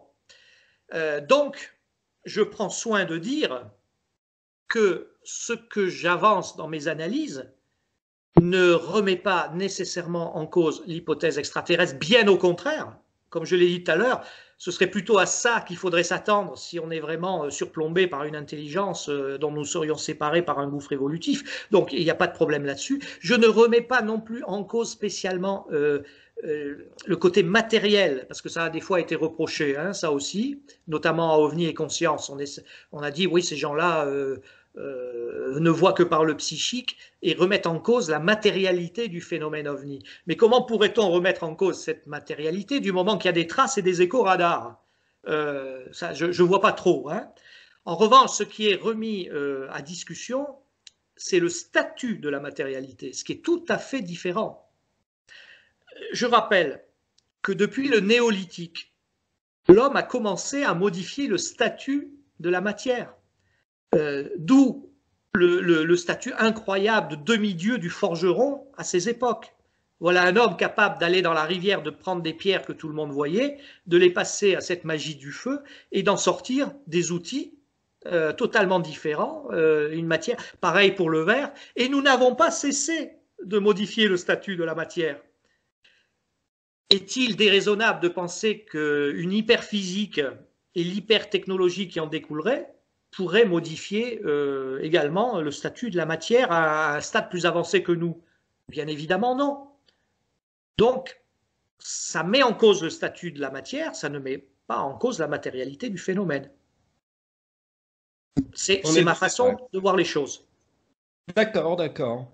Alors, quelles sont les plus belles preuves de rencontres du troisième type pour vous? Alors, ce sont des cas si on parle de preuves, on est dans un domaine difficile, hein, parce que bon, pour la science, il n'y a pas de preuves, le témoignage humain, ça ne les intéresse pas, les traces n'en sont pas, et les échos radars sont toujours discutables. Alors évidemment, ça dépend de quel point de vue on parle. Moi, je dirais que vous avez des cas qui sont les plus gros cas par pays, vous en avez 2 ou 3 pour chaque pays. Ce sont des cas qui font intervenir des témoins multiples, ce qui est évidemment toujours mieux qu'un témoin unique et isolé. Vous avez des cas qui laissent des traces et parfois même sont détectés par radar. Il y a des cas comme ça, j'en cite hein, dans le livre. Donc ces cas-là, évidemment, sont les cas, si on veut parler de preuves, ce sont les cas les plus forts. Mais évidemment, il n'y a pas encore un ovni qui est venu se poser sur la pelouse de la Maison Blanche, hein, on est bien d'accord. Tout dépend de ce qu'on appelle preuve. Ouais, tout dépend de ce qu'on appelle preuve. Et les cas les plus répandus? Les cas les plus répandus, sous quel sens? C'est-à-dire, alors par exemple, je sais pas, la forme des vaisseaux, enfin des vaisseaux, des ovnis, pas des vaisseaux, des ovnis, on va plutôt dire comme ça, hein, pour rester quand même la forme, ou bien l'aspect des êtres aussi. L'aspect des êtres, ou même la rencontre en elle-même, comment elle se passe, tout ça. Est-ce qu'il y a des cas qui se répètent en fin de compte? Comme on parlait Oui, tout à l'heure d'ailleurs du cas de Zimbabwe, hein. oui. Alors, bon, il y a beaucoup de choses dans cette question. Bon, d'abord, il faut savoir que ce phénomène est polymorphe. Il opère dans un cadre protéiforme. On a pensé au début des années 50, réaction anthropocentrique classique, qu'on allait pouvoir identifier ça par rapport à nos avions, nos fusées, avec des séries, des prototypes et des séries, et puis qu'on allait pouvoir retrouver des formes à peu près semblables. On a commencé en parlant de soucoupes, et puis éventuellement de cigares qui seraient porteurs, etc. En vérité, la profondeur historique, les 75 ans écoulés, nous ont démontré qu'il n'en était rien, que ce phénomène est incroyablement polymorphe, et j'irai même plus loin, il peut nous montrer un peu ce qu'il veut, et c'est valable pour l'ensemble du phénomène, et pour les observations rapprochées, et pour les RR3. Vous n'avez jamais un objet qui ressemble à un autre. Ça, c'est une première chose. Vous observez le même phénomène pour les apparences des entités observées. Je rappelle que il existe aujourd'hui, à ma connaissance, 11 ou 12 typologies censées essayer de classer ces êtres, dont la mienne en 78. Toutes, sans exception, se sont fracassées sur cette extraordinaire diversité et créativité, ce qui fait que des fois, on a dû mettre à la hâte des catégories supplémentaires qui ont en fait servi un peu de fourre-tout. Tout ce qu'on ne pouvait pas mettre dans les autres, on les mettait là. Alors bon, c'est un palliatif, mais c'est pas entièrement satisfaisant. La vérité, c'est que le phénomène est polymorphe dans les formes des objets et il est tout aussi polymorphe dans les apparences de ces êtres. C'est d'ailleurs un reproche de la communauté scientifique qui vous dit mais vos histoires, elles n'ont aucune cohérence. C'est à ça qu'ils font référence. Alors moi, je l'interprète d'une certaine façon, mais voilà, ça, il faut le savoir. Alors ensuite, vous m'avez parlé de l'activité de ces êtres-là. Alors depuis le début, alors ça c'est un des points qui m'intéresse le plus, vous faites une expérience simple. Demandez à vos amis, à vos proches, à quelqu'un qui connaît quand même un peu le dossier, hein, d'après vous, est-ce qu'on peut catégoriser les séquences rapportées par les témoins et quelle est la séquence qui revient en premier? Les réponses ne manqueront pas d'être intéressantes. Il est possible qu'on vous parle de cueillette ou de tentatives de contact avortées. En vérité, on est très loin du compte. La majorité écrasante, et je dis bien écrasante, de ces cas de figure, c'est ce que j'appelle un effet vitrine, où l'objet apparaît subitement et se montre avec des parties semi-transparentes, en grande partie transparentes, voire intégralement transparentes. Ça se montre au témoin et ça fiche le camp à toute vitesse, sans jamais être pris en défaut d'ailleurs. Ça, c'est ce que j'appelle un effet vitrine. Ce sont les cas les plus nombreux. Ça représente peut-être... c'est difficile à dire parce que vous avez des effets vitrines de type 1, les plus fréquents, où l'OVNI ne touche pas le sol, et vous avez des effets vitrines de type 2 où il touche le sol, laissant généralement des traces d'ailleurs. Mais ça représente au moins 70% des cas. C'est énorme, énorme. Et après, vous avez quelques séquences bien identifiées depuis le début, un simulacre de panne, et je dis bien un simulacre parce que... Hein, et la cueillette, qui est l'aspect peut-être le plus répandu, sachant qu'elle se diversifie en de multiples aspects. Hein. On cueille à peu près tout, y compris des éléments minéraux, de temps en temps des animaux aussi, il y a quelques cas. Et la cueillette est vraiment... si on enlève, si vous voulez, tout ce qui est aspect vitrine, c'est-à-dire on enlève 70% des cas, la cueillette serait la plus importante séquence derrière. Elle est en diminution d'ailleurs actuellement, mais dans les années 90, on trouvait encore un tas d'exemples de cueillettes ou de supposées cueillettes.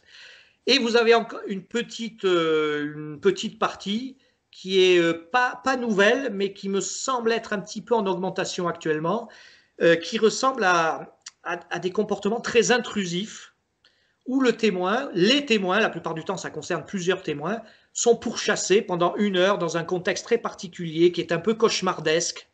Alors généralement ça se termine bien, hein, heureusement, mais les témoins restent évidemment très traumatisés. Voilà en gros toute l'activité que l'on peut observer dans les RR3, ce qui ne laisse pas de surprendre d'ailleurs parce qu'on s'attendait peut-être à autre chose. Il est vrai que les histoires de cueillette évoquent évidemment des espèces d'agro-techniciens venus faire des prélèvements de la flore, de la faune, du minéral sur la planète, hein, bien entendu. Mais jusqu'à quel point n'est-ce pas un prétexte? Quand on connaît un peu le dessous des cartes, la question est posée. C'est étonnant comme réponse, je sais bien, hein, mais... Non, mais j'imagine que tous ces aspects sont à l'étude hein, par des chercheurs comme vous, que vous vous penchez sur la question, vous essayez de trouver des corrélations, tout ça. Bon, voilà. Hein.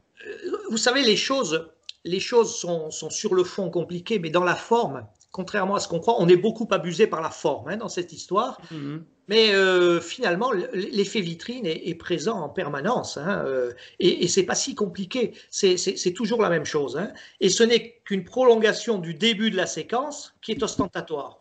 Alors ça aussi, c'est quelque chose qui va falloir hein, finir par faire admettre que les gens. Alors je développe longuement ça dans le livre. Ça demanderait un exposé un petit peu long peut-être. Comment vous expliquer ça? Pendant des années, il faut en revenir à l'histoire des idées en ufologie. Pendant des années, des décennies même, hein, on a imaginé que la rencontre entre un témoin ou un groupe de témoins et le phénomène OVNI était de nature aléatoire. On disait, c'est un peu comme le vol des oiseaux, il y a un nombre X d'OVNI par an dans le ciel, et puis, ça veut dire que plus il y a de gens dehors, plus il y a de probabilités pour qu'on observe un ovni. Et quand y a-t-il le plus de gens? C'est dans l'été, évidemment, ou pendant les vacances, quand on va au travail ou qu'on en revient le soir. Mais c'est surtout l'été, quand il fait beau, il fait chaud, le ciel est plus clair, etc. Et les premières statistiques de Claude Poher au début des années 70, sont plutôt allés dans ce sens-là, puisqu'il avait trouvé une corrélation, effectivement, et même dans les RR3, la seconde partie de l'année est favorisée, jusqu'à décembre inclus. Bon. Mais il faut toujours se méfier de nos réactions anthropocentriques. On n'a pas pensé une seule seconde que ce beau raisonnement pouvait être retourné comme un gant. Que plus il y avait de témoins dehors, de gens dehors, plus c'était l'occasion pour cette intelligence de se manifester. Autrement dit, si on avait vraiment affaire à une intelligence, elle était parfaitement capable d'intentionnalité. Et c'est bien ce que nous révèlent les observations rapprochées, et notamment les R3. Seulement, vous ne le voyez pas sur 10 ou 15 cas. Il faut passer 100, 200, 300 pour que ça finisse par émerger, cette affaire. Et je dirais même qu'il y a des outils de l'ostentation. Il y en a 3 principalement. Le phénomène, dans le premier, se sert de stimulus sonores et lumineux. Et il faut voir comment ça marche. J'ai un ami qui a fait une RR1 très impressionnante en 2010 dans le Vaucluse, dans une petite ville. Ils étaient dans l'appartement d'une barre d'immeuble au dernier étage. 1 heure avant les faits, sa femme commence à repérer des choses bizarres sur la terrasse, des espèces de lumière stroboscopique verte, très belle d'ailleurs. Bon, et puis 20 minutes après, elle en parle à son mari qui lui dit bon, c'est sûrement des gamins qui s'amusent avec des lasers ou des feux d'artifice, même si on n'entend rien. Bon, voilà. Et puis l'ambiance était vraiment bizarre, et puis ça a duré tellement longtemps que finalement ils sont sortis tous les 4 sur la terrasse. Et c'est là que le phénomène est arrivé. 2 énormes plateformes sombres, noires, avec d'énormes feux rouges dessous, qui se sont livrés avec des infrasons à des choses vraiment très curieuses. Ça a été la panique généralisée. Lui a été dans l'armée de l'air. Il n'a jamais vu un truc pareil. Voilà. Ça, c'est un exemple type d'ostentation. Et c'est très, très, très fréquent. La plupart du temps, la nuit, ce sont des stimuli lumineux. Et quand les témoins sont enfermés chez eux, volets fermés, on passe sur le sonore. Et le sonore, il peut durer 1 heure, avec un bruit vraiment dérangeant jusqu'à ce que le témoin sorte. Et c'est là que ça commence. Et c'est pas tout, il y a d'autres outils. Le principal, c'est le positionnement préalable. Vous êtes sur la route, à 2, à 3, dans la voiture, la nuit. Vous prenez un virage, c'est ce que m'a raconté un témoin, vous prenez un virage, il roulait vite. Il me dit, je vois ce truc pratiquement sur la route, pas tout à fait, et j'ai cru que ça brillait tellement, j'ai cru que c'était un camion qui brûlait. Et évidemment, c'était pas ça. C'était là, en plein milieu. Il vous dit, je suis tombé par hasard sur, et j'ai pas eu de chance en plus, il vous dit. Il aurait tout aussi bien pu dire, j'ai eu la chance de tomber sur ce spectacle extraordinaire, mais comme il a pris la peur de sa vie, bon, voilà. Et alors ça, c'est très, très, très fréquent. L'objet est posé en plein milieu de la route ou juste à côté. Vous ne pouvez pas le louper. Et il vous attend, c'est sûr. Et troisième protocole, c'est ce que j'appellerais l'intrusivité spontanée. La dame sort étendre son linge avec ses enfants en plein jour, et tout d'un coup, elle voit un objet qui arrive d'on ne sait où, qui s'immobilise à quelques mètres au-dessus du sol, et c'est là que la séquence commence. Voilà, ça, ce sont les 3 principaux outils de l'ostentation. Dans les rencontres approchées, et je dis bien les rencontres approchées, je ne parle pas que des RR3, le phénomène est ostentatoire. Il se produit en fonction de témoins ciblés dans des contextes très particuliers et dont on ignore tout. C'est systématique, mais on n'a toujours pas compris. Alors la grande question entre chercheurs, c'est est-ce que ça vaut aussi pour ce qui est vu de loin? Mais ça, là, je freine un peu des 4 fers parce que c'est pas pensé, il y aurait des conséquences un petit peu particulières. Comme tous les gens qui connaissent leur dossier, je sais que parfois le phénomène s'est livré à un véritable festival devant le témoin, et alors qu'il était en l'air, hein, mais quelques cas, si vous voulez, ne font pas une généralité. Mais pour les rencontres approchées, oui. Oui, on est dans ce... Et si vous regardez bien, l'effet vitrine n'est jamais que la prolongation de l'ostentation. C'est la même chose.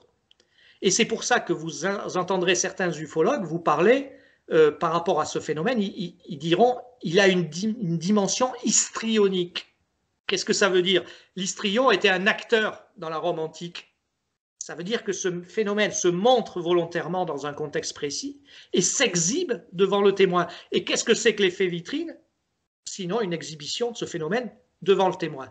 Pourquoi fait-il ça? C'est ça la question. Ouais, ça. On dit aussi, plus communément, on dit démonstration. Hein. Oui, mais oui. Ouais. C'est la même chose. D'ailleurs, plus je m'aperçois que on a inventé enfin, on n'a pas inventé, mais on place des concepts un petit peu différents pour qualifier la même chose. Ah bah oui, c'est ça. Bon, en tout cas, c'est vraiment hyper passionnant, c'est très passionnant, c'est vraiment, on s'imagine tout ça et puis on a envie d'en savoir plus. Hein. Il faut lire la partie 3. Ouais. C'est contenu dans la partie 3 qui fera certainement quelques remous, mais comme je l'explique, je ne viens pas vous dire ce que je crois, hein, moi. Moi, je m'occupe que de l'information qui remonte. Oui. J'ai un côté très pragmatique. On est bien d'accord, Vous êtes comme Joël Ménard, c'est-à-dire, comment dire,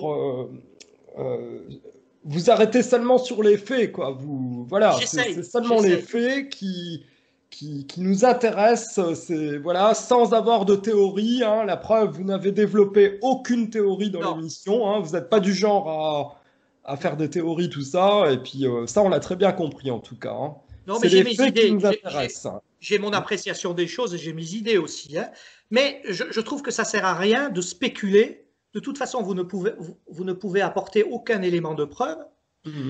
Et donc, à quoi sert la spéculation? Tout le monde fait sa petite théorie mais vous savez, vous allez sur Internet, vous cherchez un peu, je crois qu'il y a 15 théories. Ah ouais. Non, mais c'est de la folie.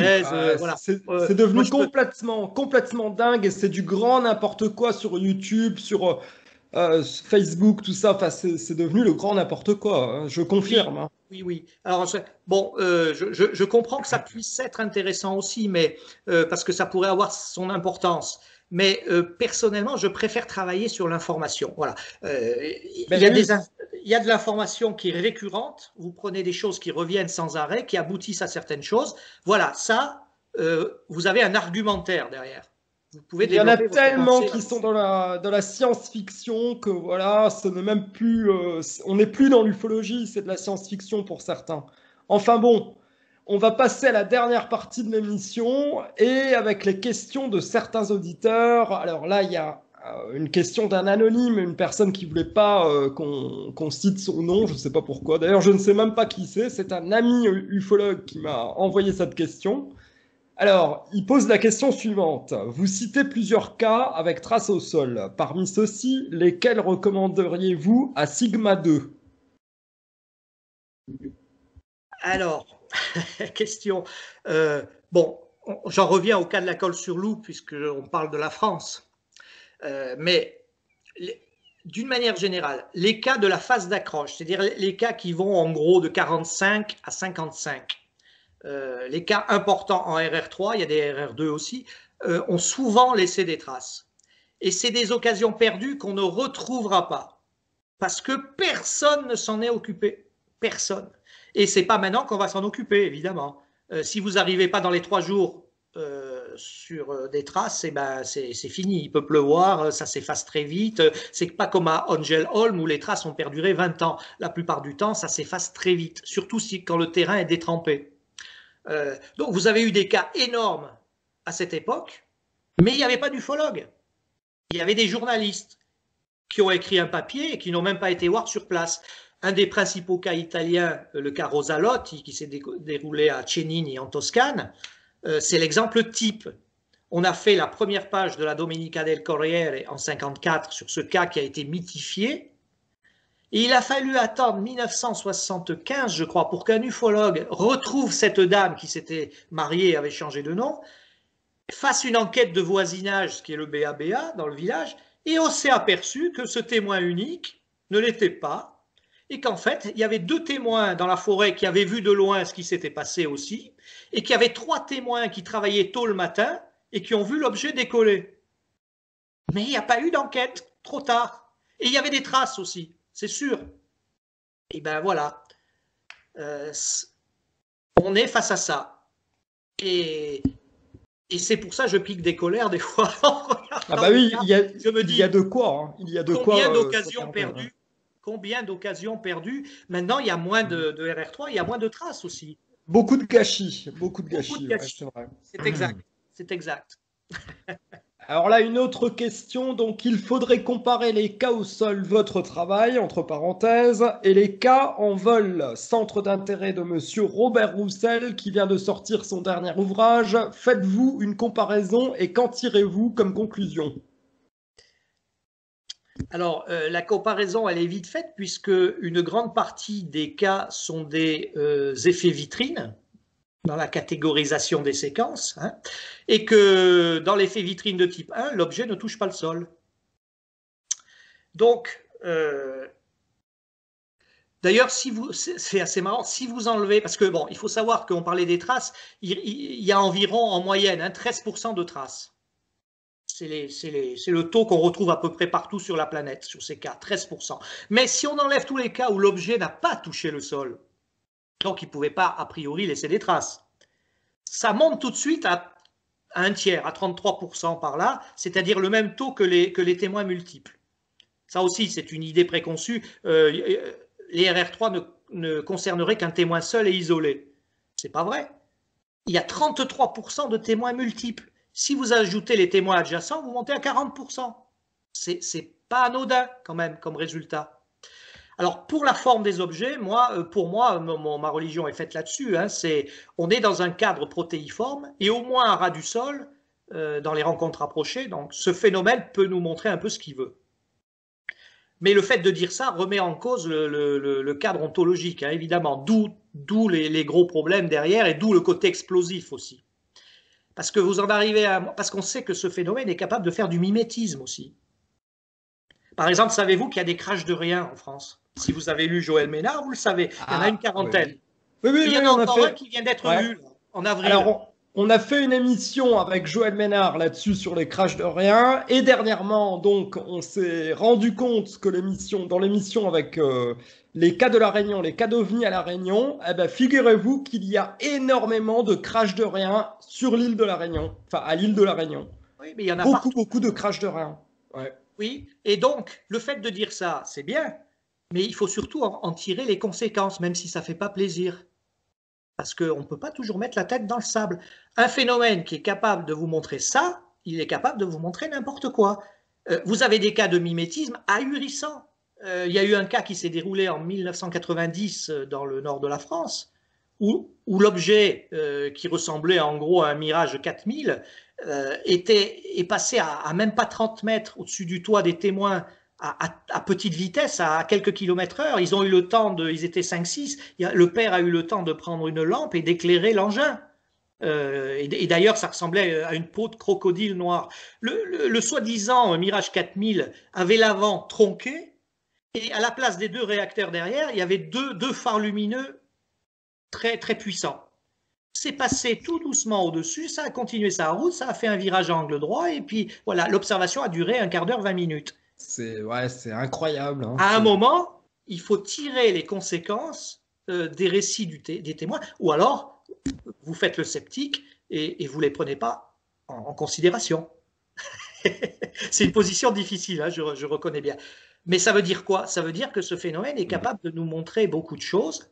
Et je pense qu'il y a encore une fois un statut de la matière qui est en jeu là au milieu. Il y a déjà quelques personnes qui ont émis des idées. Il suffit de lire Jérôme Huck derrière, que presque personne n'a lu parce que le livre il fait 650 pages et il est édité à compte d'auteur et il n'est pas donné. Mais l'idée de Jérôme Huck qu'il développe dedans, qui est je pense un ingénieur aéronautique, est loin d'être idiote. À mon avis, il pourrait avoir en partie raison dans ce qu'il dit, des transformations ultra rapides de la matière à l'intérieur de l'échelle de Mendeleïev. C'est une piste très importante. Et ça pourrait expliquer tout ça en plus. Je vous dis, c'est le statut de la matière qui est en jeu, c'est pas nécessairement la matière. La preuve, c'est que ça laisse des traces. Eh oui. Alors, on continue donc avec les questions du fameux de la personne anonyme. Oui. Alors, peut-on dire aujourd'hui que le phénomène soit lié à un environnement qui lui est favorable? Ou peut-il s'affranchir de toute corrélation que l'on aurait pu établir jusqu'à maintenant? Ainsi, il pourrait se montrer où bon lui semble, même aux endroits les plus inattendus. Alors, une question un peu tournicotée, mais très intéressante. J'aurais tendance à répondre oui.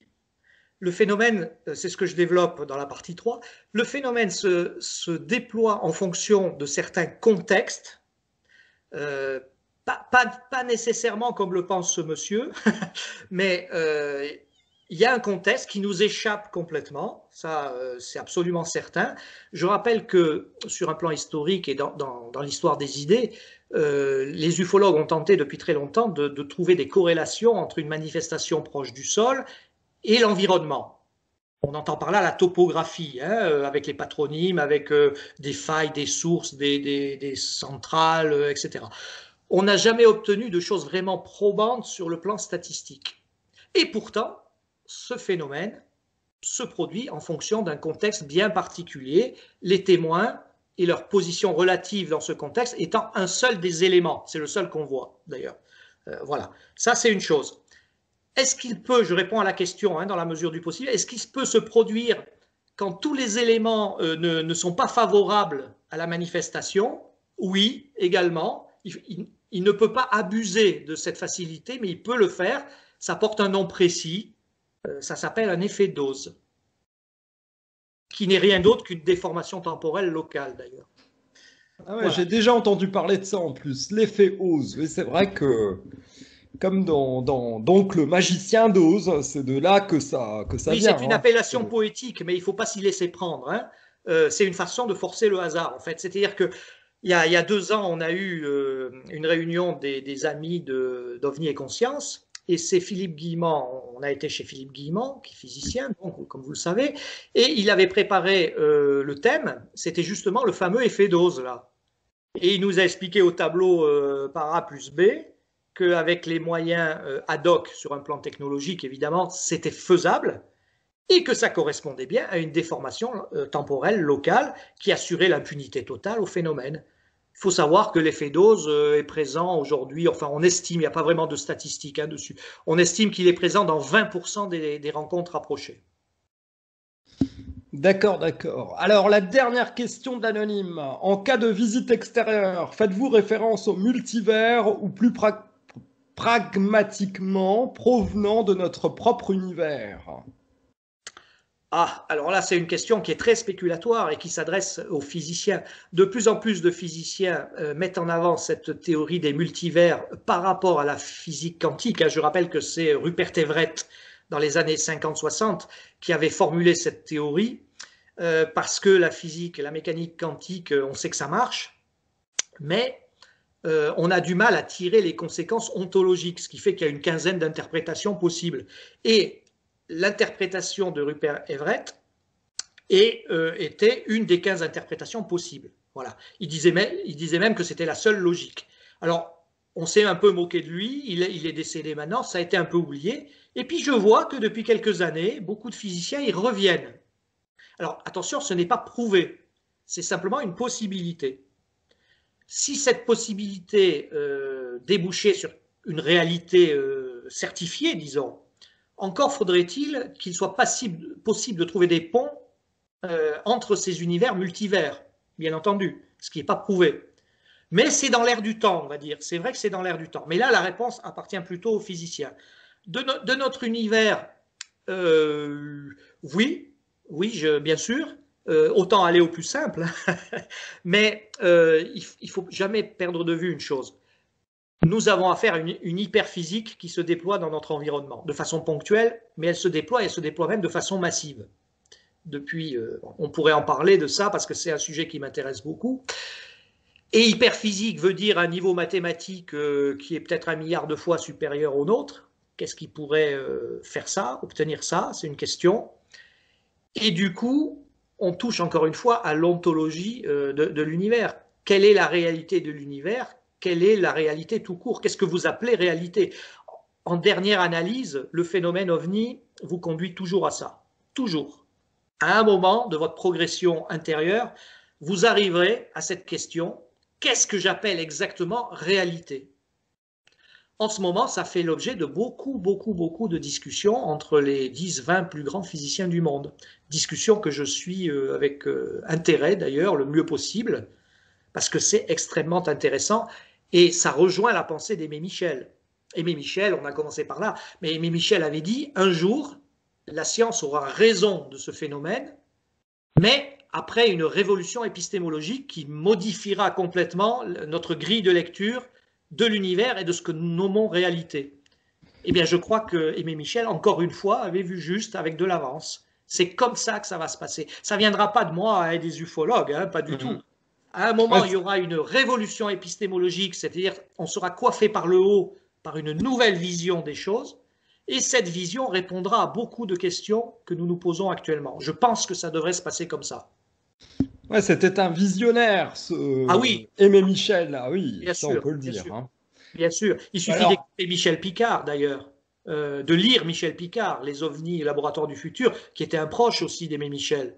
Ce je qu'il connais, dit je dedans, connais pas. Ouais. ce qu'il dit dedans, la fameuse formule, l'anthropocentrisme est le pire ennemi de la pensée en ufologie. C'est de Michel Picard. Ah ouais. Il développe tout ça. C'est passionnant, passionnant. Ah bah oui.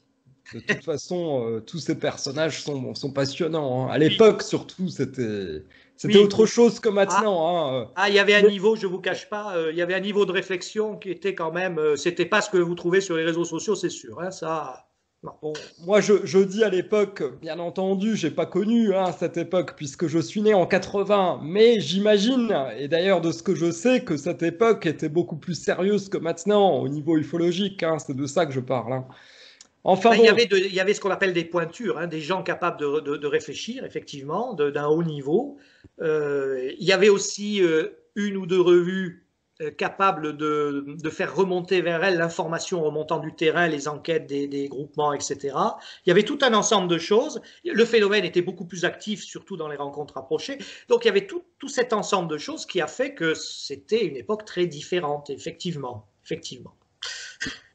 Alors, eh oui, on va terminer l'émission avec la question de Caroline. Alors, question Oui. un peu longue. Certains physiciens audacieux en physique quantique se penchent aujourd'hui sur cette éventualité, mais celle-ci reste encore à la marge.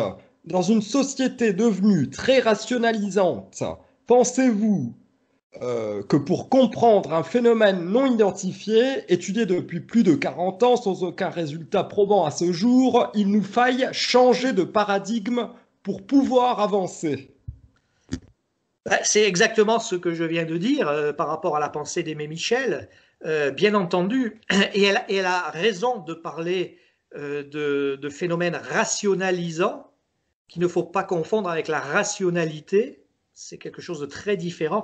Alors, je suis un lecteur assidu d'Edgar Morin sur ce sujet, un des plus grands philosophes français, et je m'aperçois qu'Edgar Morin a exactement la même démarche, la même réflexion qu'Aimé Michel. Hein.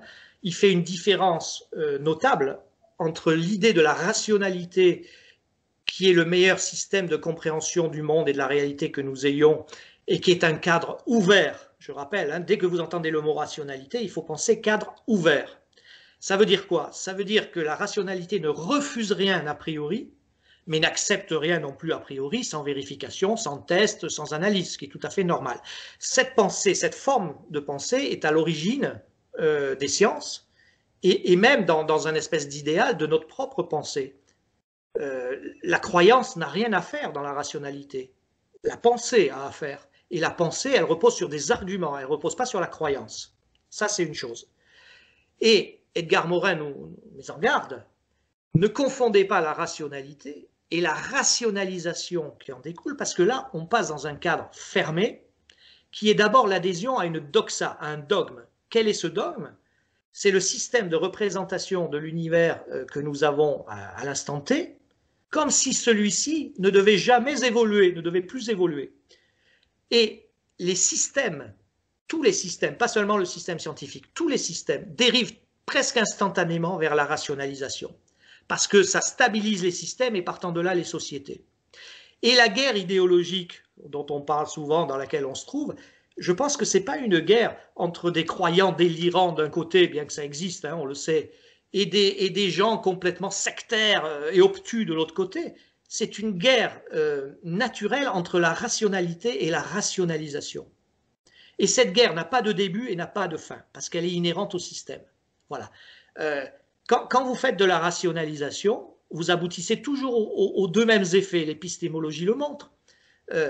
D'abord, il y a émergence rapide d'une police de la pensée, chargée de faire respecter le dogme et de déclarer qui est hérétique, qu'est-ce qui est bon et qu'est-ce qui n'est pas bon. Et à moyen terme, vous avez une perte de la créativité pour d'autres raisons. Bon, peu importe. Voilà. Et quand vous regardez sous cet angle-là les choses, l'histoire, l'épistémologie et l'histoire tout court sont constellées d'épisodes qui après sont très cocasses. Par exemple, je pense toujours à ce docte savant qui, vers 1890, était monté à l'Académie des sciences avec des calculs à la main pour démontrer que jamais, jamais, jamais un plus lourd que l'air ne pourrait voler. On est en 1890, 10 ans après le premier avion d'école. C'est exactement le genre d'exemple, et il y en a d'autres. Moi, j'ai connu un astronome qui est décédé maintenant, qui avait dit au début 70, si un de ces trucs-là, en parlant des ovnis, hein, devait se poser dans mon jardin, je courrais immédiatement m'enfermer dans mon bureau à double tour pour ne pas voir une horreur pareille. C'est de la rationalité, ça? Ou de la rationalisation? Il est évident que la rationalité aurait commandé, surtout à un grand scientifique, d'aller voir dans le jardin de quoi il s'agissait. Mais non, on ferme. Donc, il y a cette tension là au milieu. Et ceci changera d'un coup le jour où il y aura une révolution épistémologique. À mon avis, elle est en cours. Elle aboutira dans 10 ans, 20 ans, 30 ans. Je ne pense pas que je la verrai, mais les plus jeunes la verront. Et mais la guerre continuera toujours. Elle se déplacera simplement de champ, si vous voulez. Voilà. Le balayage sera différent. Et il faut bien comprendre ces mécanismes, parce que sinon on ne comprend pas tout à fait ce qui se passe. Voilà. Donc, on défend la doxa, même à l'intérieur du milieu ufologique. Hein. Il y a des gens qui défendent une doxa strictement matérialiste et fermée, mais si on fait ça dans 3 siècles, on est encore le nez devant. Hein. C'est pas possible. Eh oui. Ouais. Ça nous dépasse de beaucoup. Alors, d'un autre côté, je me fais un peu l'avocat du diable. À partir de quoi voulez-vous penser les ovnis? Si vous quittez la doxa, vous vous retrouvez dans le vide. ou au mieux dans la science-fiction. Donc, comment résoudre cette contradiction? Eh ben, c'est le petit système que j'ai trouvé. Je prends l'information qui remonte du terrain et je trace des angles un petit peu, avec des angulations un peu différentes autour de la doxa. Et je vois là où ça arrive. J'essaie d'établir une dialectique avec les avancées, notamment conceptuelles, des physiciens. Et il y a du grain à moudre, je trouve, parce que ce qui remonte dans ces cas-là, c'est exactement ce qui est en cours de discussion. Il y a trois ou quatre thèmes, hein, entre les grands physiciens du monde. La nature du temps, la nature de la conscience, le statut de la matière. Voilà, on retrouve ça quand vous prenez tous les cas dans le sablier et que vous secouez. Qu'est-ce qui reste? Il reste ces problématiques-là. Le temps, la conscience, le statut de la matière et surtout le problème de l'information qui est transversal à tout ça. On va dire 4 choses. Voilà. Et c'est précisément les thèmes dont discutent les grands physiciens actuellement. Je ne pense pas que ce soit une coïncidence. Il doit y avoir quelque chose, on peut faire des relations. C'est ma façon de procéder. Chacun la sienne. Eh oui, chacun la sienne, comme vous dites. Et malheureusement, cette émission se termine, mais je peux vous dire que je n'ai pas vu le temps passer, et pourtant, on a fait presque 2 heures d'émission quand même, là. Hein. Ah oui, le temps passe vite quand on se... Oui. C'était vraiment très passionnant, et vous êtes le genre de personne que l'on aime entendre en ufologie. Une ufologie sérieuse que moi je défends, et que je défendrai toujours jusqu'au bout. Ça, c'est certain. Oui, une ufologie populaire et sérieuse. Voilà. Et espérons que ça va continuer encore comme ça longtemps parce que avec tout ce qui traîne, mais bon, on va pas étaler, hein, on va pas refaire le monde. Oui, on va pas s'occuper de ce que font les autres. Chacun fait ce qu'il veut. Hein, après oui, tout. C'est ça, bon. C'est ça. Oui, oui. Et puis c'est aux gens de rire qu'en pleurer. Hein, voilà, et c'est aussi aux gens de s'informer, de savoir si ce qui est dit est vrai ou pas. Voilà. Enfin, chacun est libre de voir midi à sa porte, hein, comme on dit. Et puis c'est comme ça, voilà. Ah ben c'est ce que je dis toujours aussi. Ne me croyez pas sur parole. Hein, moi je demande pas ça. Informez-vous, faites un peu le travail, regardez les cas et posez-vous toujours la question. Qu'est-ce que ça me dit? Quelles pourraient être les conséquences de ce que racontent ces témoins? Qu'est-ce que ça me dit? Est-ce que ça me parle ou pas? Voilà, c'est ça le travail aussi. Ben oui. Et rester un peu neutre aussi. Il faut aller à la recherche, il faut faire comme vous, enquêteurs de terrain, tout ça. Bon, ben, il y en a plus beaucoup, hein, des enquêteurs de terrain. Non, mais même moi, mon activité a baissé quand même, hein, aussi, parce qu'il y a moins de RR3 aujourd'hui, j'aimerais bien. Oui, c'est vrai. Les témoins fuient. Entre nous, ça dit 2-3 touches intéressantes, mais les témoins fuient. Hein, même en leur promettant l'anonymat, ce que j'ai toujours respecté, hein, il y a un code de déontologie dans l'enquête. Il faut protéger. Mais je sais ce que c'est parce que parfois j'ai des témoins qui viennent qui m'envoient des mails. Et puis dès que je vais un peu plus loin, que je veux en savoir plus et que que j'invite ces personnes à témoigner donc au micro du Faux Conscience, là il y a plus personne qui répond. Hein. Oui, donc, oui, mais les gens ne veulent pas d'ennui, c'est compréhensible aussi. Hein, il y a ça aussi. Hein. Ils ont vu que ceux qui ont parlé ont eu des ennuis à ne plus en finir. Comment voulez-vous qu'ils réagissent? Voilà, c'est ça. Ça. Oui. Bon, on va rappeler le titre de votre livre, donc les apparitions mondiales d'humanoïdes. Oui, il est là, je ne sais pas si on le voit, voilà. Ah, il est là. Alors, attendez, tournez-le un peu vers la droite. Là. Là, voilà. Là, on le voit un peu mieux. Voilà, parfait. Chez JMG, hein, collection Enigma, c'est ça. Jean-Michel Rancière, oui. Et donc, on peut le trouver un peu partout, Fnac, Amazon, oui. Discount, enfin tout la totale. Sur le site de la Fnac et Amazon, oui. Voilà, absolument. Très bien. Merci beaucoup, Eric. C'est moi qui vous remercie de m'avoir contacté et puis j'espère que voilà cette interview aura un petit peu de succès et puis participera bien à ce que vous faites aussi. Voilà. Merci beaucoup, avec grand plaisir. Vous êtes le bienvenu pour une future émission. Pas de problème. Merci, au revoir. Au revoir et à bientôt. Au revoir.